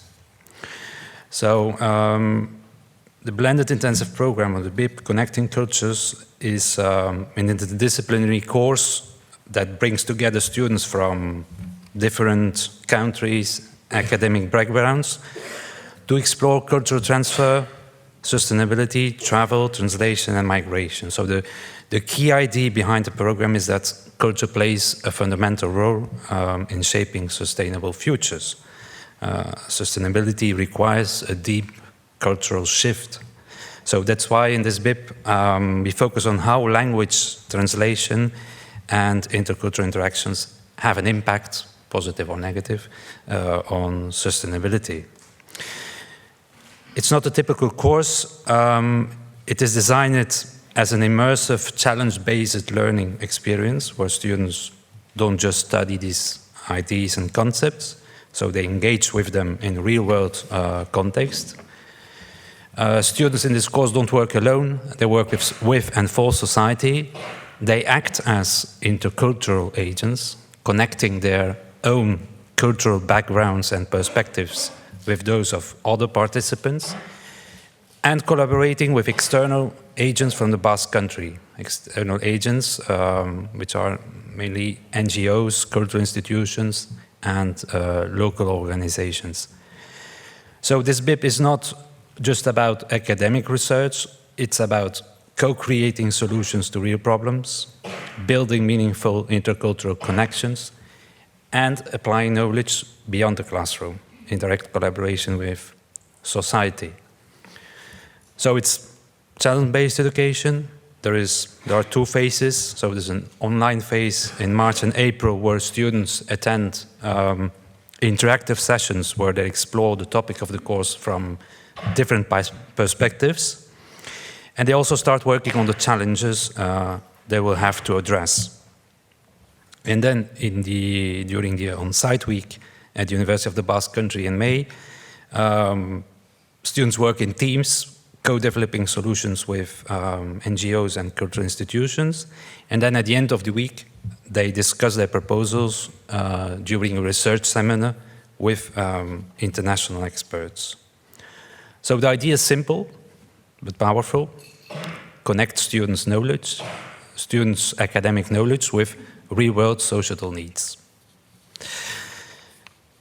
One of the key questions when designing an impact-driven educational program like this one is how do we manage and measure its impact? How do you ensure that the learning experience translates into meaningful change for both students, teachers, and the social agents involved? So this BIP was intentionally structured to generate impact on multiple levels, and we have gathered evidence to demonstrate how it has shaped students' learning experiences, educators' teaching practices, and collaborations with external agents. So let's start with the group that experienced the most significant impact, students. Students developed critical thinking skills by engaging in real-world cultural challenges, analyzing power dynamics in cultural encounters, and discussing sustainability from a humanistic perspective. Many students reported that the course changed their academic and career perspectives, helping them develop intercultural communication skills and a deeper understanding of cultural sustainability. There is also the interdisciplinary perspective. By working with peers from different disciplines and cultural backgrounds, they developed a broader, more holistic understanding of societal challenges. And then there's also the challenge-based learning methodology pushed them to think beyond academic theories and engage with real-world issues, so breaking down traditional barriers between academy and society. So there you have one of the students' feedbacks. You can read on the screen. They have another one. Now, this BIP was not only a learning experience for students, it also had a significant impact on the educators involved.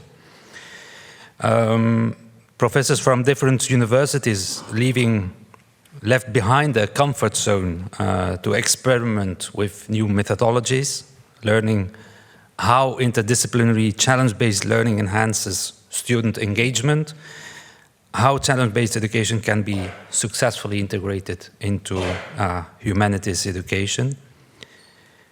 There's also the horizontal learning approach, so the program encouraged a shift in power dynamics between teachers and students, promoting co-creation, a co-creation model rather than a traditional knowledge transfer approach. And the course prompted also discussions on how to balance theory with practice, how to engage students in real-world learning, and how to measure success beyond grades and final products. And then one of the unique aspects of this BIP is, of course, it was designed not just for students and teachers, but also for social agents. So students provided new insights and ideas for social agents, bringing their diverse cultural perspectives to their work. The course also created a space for exchange where NGOs and institutions could engage in academic discussions while sharing practical field experience. And then the networking and knowledge exchange also have opened the doors for future research and collaborations. All the agents of the first edition, for example, wanted to repeat in the second one, so it's a story that will go on. Now, how we assessed this impact, well, one of the important things was each student had to submit a reflective report analyzing their personal and academic learning experience, analyzing the impact of the course on their learning experience. There were also feedback questionnaires. We also tracked student participation, interactions in workshops, team meetings, discussions. There was a teacher feedback session after the course where we discussed what worked, what didn't work, how we could improve for future editions. And many professors also expressed their interest in integrating elements of channel-based education into their own courses, so would demonstrate how this BIP has a ripple effect beyond the program itself. Then how we communicated this impact. During the on-site week, we organized a kind of research seminar in collaboration with a research group, ENLIGHT, where students presented their proposals, and in the audience we had the stakeholders, faculty members, experts who gave their feedback to the students. And then, of course, the direct quotes of students' testimonials were included in reports, in conference presentations. There's the ENLIGHT Award. There's also media coverage.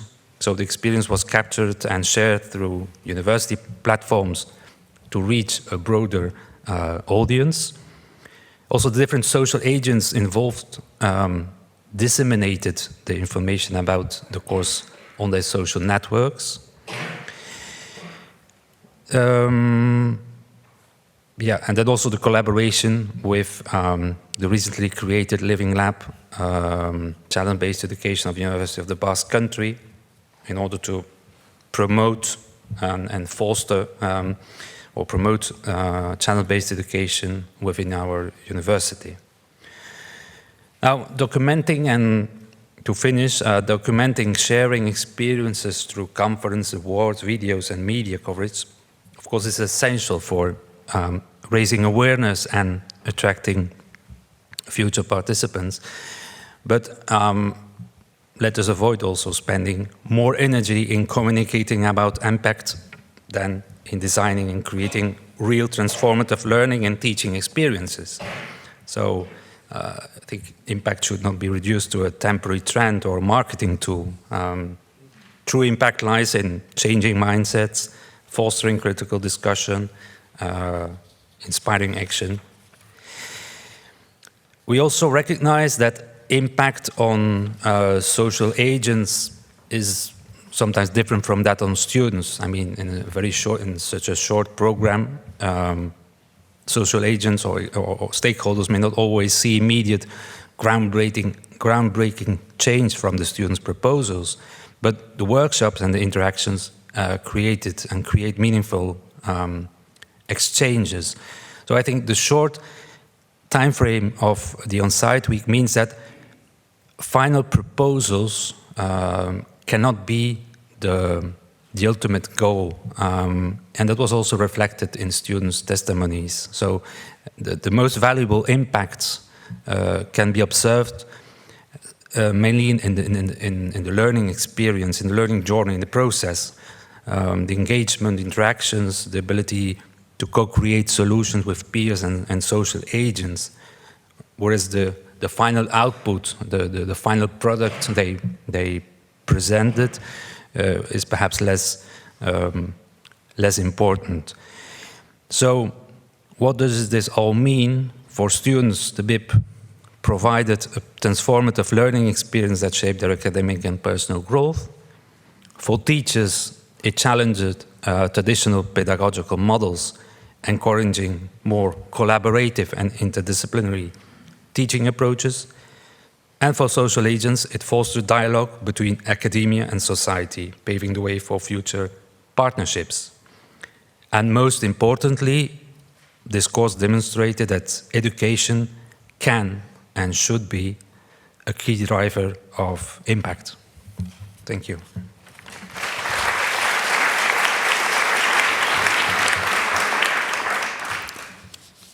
Excellent, Frederick. Very good. Moving from education and training with moving from this BIP. Now we are talking about innovation and entrepreneurship program, and for explaining the impact and the journey to impact, we have Natalie Walsh. She's Director of Entrepreneurial Development at the University of Galway, and she will introduce us Start 100, an innovation and entrepreneurship program. Thank you, Natalie. Thank you. And thank you so much for the invitation here today. So I'm going to share our journey with Start 100, which is our student incubator program at the University of Galway, and a very proud winner of one of the ENLIGHT Teaching and Learning Awards in 2023. So to give it a little bit of context, Ideas Lab is my home in the University of Galway, and it's a student innovation hub.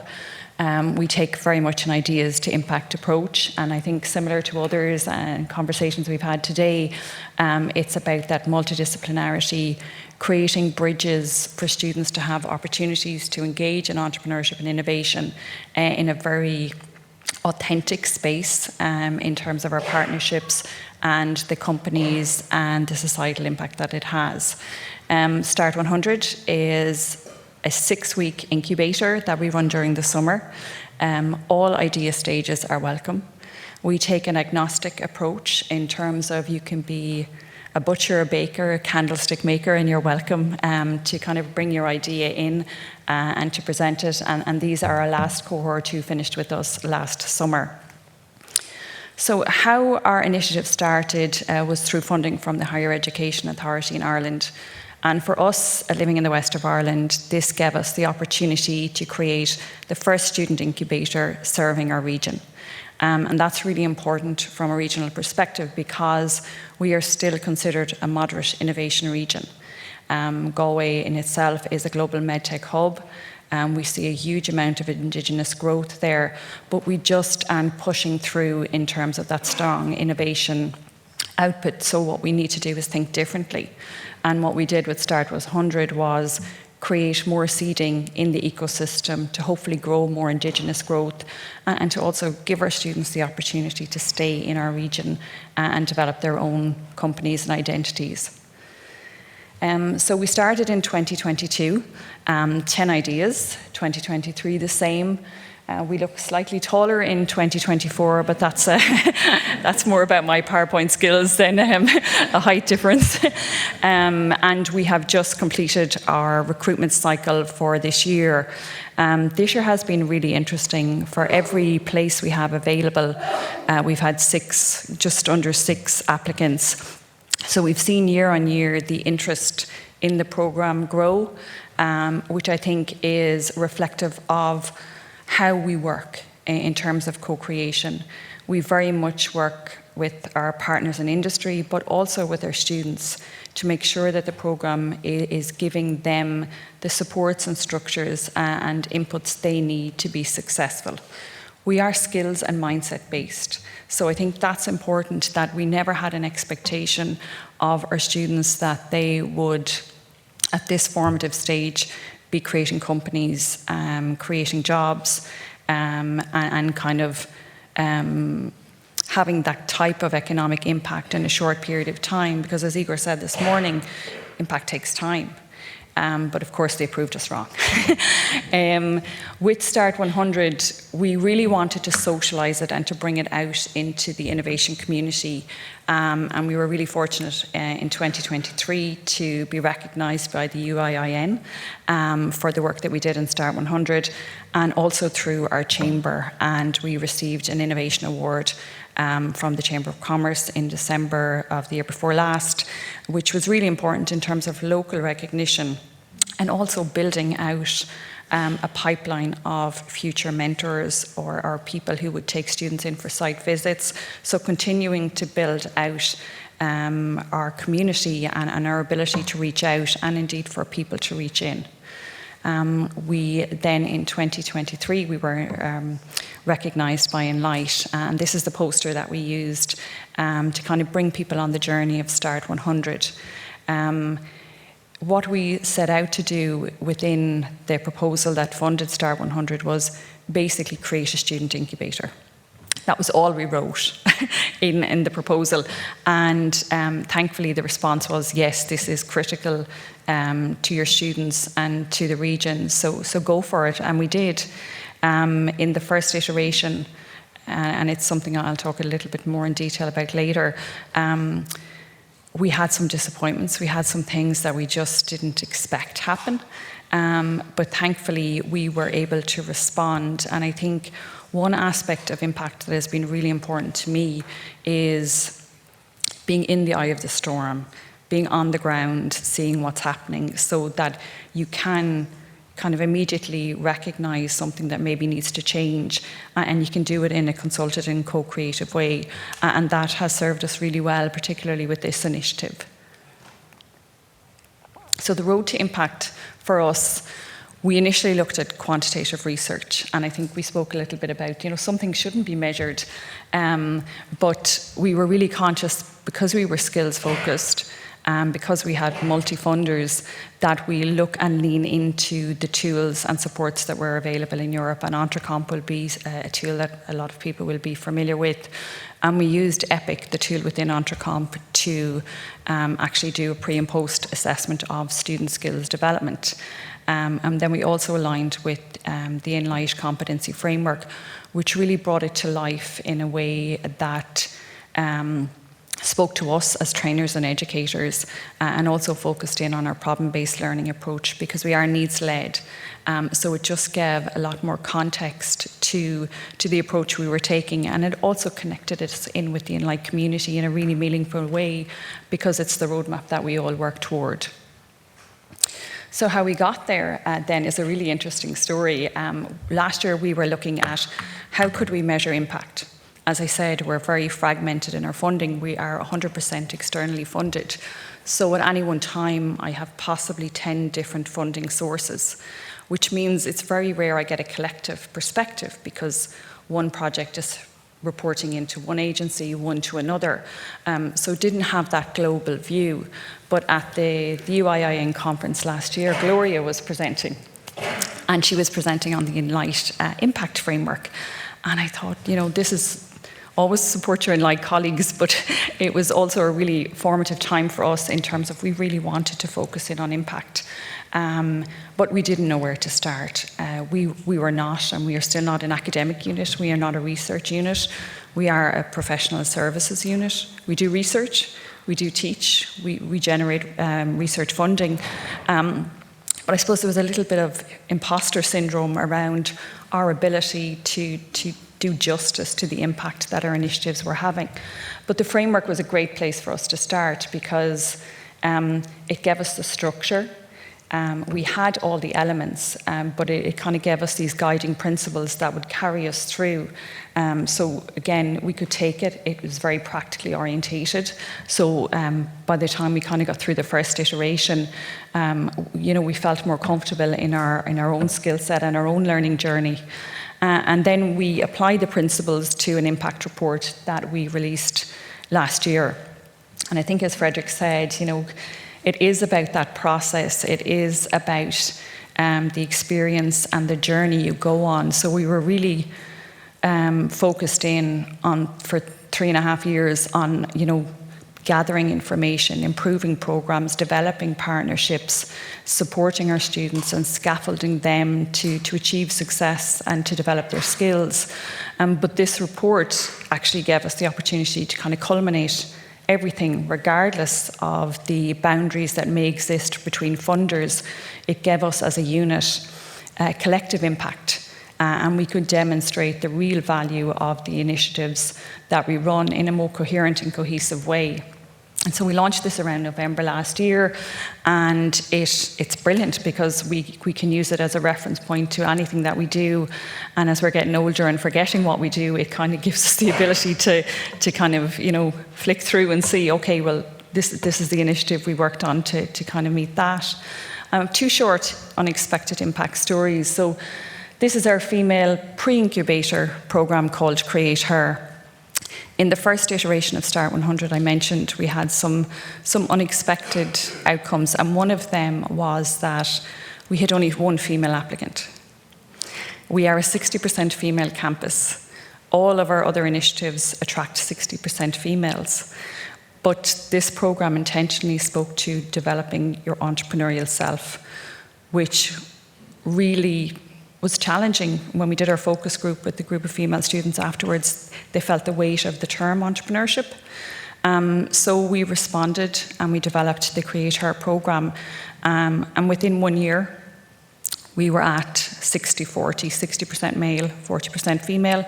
By year 3, we're 50-50, and we're holding 50-50 this year. Another unexpected impact was that we received a small amount of pilot funding to run Create Her. And late last year, we received an investment of close to €500,000 by the Irish government to nationalise the programme. So it will now run in 6 institutions across Ireland. So that gives us scale, that gives us a suite of educators who are now trained in the approach and the method that they can bring back to their institutions to make it their own. And we will have 200 young women take part in the programme this year. And we're specifically responding to what we're seeing coming through the OECD reports on the missing entrepreneurs and other initiatives that, again, this stage of development is critical. So if we can work with our communities from a European perspective, there's far more likely to be more female entrepreneurs. Another unexpected impact, and again, it speaks to the comments around impact takes time. We were measuring skills and competencies, but what we hadn't realised was that of these 30 student teams who had taken part, there was 7 companies developed that are still operational, and they've contributed almost €3 million to our region, which is phenomenal, given the diversity of ideas. A lot of them are very early stage. So again, when we were looking at the report, we were incredibly proud of the fact that our students, in a lot of cases alongside their studies, were running companies, had teams in some instances of one student had 13 people working with him. So I think back to where I was at 22, and it's very humbling. So in terms of key lessons through our kind of impact journey, start early in terms of how you approach it. I think from our perspective, there was a little bit of fear around impact and I suppose our right to engage in impact and what that could mean. Scope creep is something that definitely came in terms of both our lived experience as innovators and the report, because we don't do that many reports, so we wanted it couldn't be all things to everybody, so we had to kind of take a point and say, okay, we're going to focus on this, and then let's revisit this in a couple of years' time. Ethics, GDPR and compliance, and I know it was mentioned very briefly earlier, but in the context of our role as educators, it's our daily vernacular, we're used to it. But when we're asking students to share journeys and to give really personal experiences, it's important that they understand and don't just tick the box what this means in terms of how their stories may be conveyed and shared. So we did a lot of workshops with students who would be featured in the impact report to just make sure they were comfortable with the information they were sharing, that they understood the purpose, and again, that they felt supported through it. And it was obviously an opt-in program as well in terms of their engagement. Lean in. My advice there relates to how we focused in on our economic impact. We were originally looking at outsourcing. Outsourcing a report of this nature, we were quoted about €50,000 to do, which we just simply didn't have. But when we leaned into our institution, there's so much experience and knowledge there in areas of impact we didn't have, that it was possible that we could create something that was unbiased and created a framework that we could use again. And hugely thanks to colleagues within our campus and particularly within our business school who would have a specific expertise in economic impact. The whole is greater than the sum of the parts really comes from that running a program plus running a program plus running a program, and that ability to step back and kind of see the bigger picture, which was, as I said, it was a very, very proud moment for us, but having the time to kind of sit back and add all of these experiences up was really powerful. And then I think it came up again this morning, that whole adaptability, and you can be as prepared as you can for impact, but you have to have enough slack in your system for magic to happen. And I think of the initiatives that we've run, we've seen magic happen. And as we kind of look forward, it's something that we're keen to be able to spot and to promote and to support, and will hopefully lead to other initiatives, other projects, and other opportunities. So shout out to the social media. Just if you want to follow our journey, we're quite active on social media. And thank you.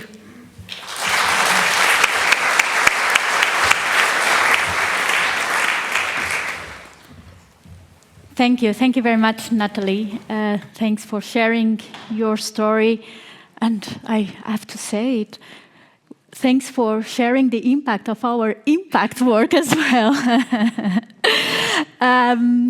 So we have time now for questions from the audience. Yes, Saskia has a question.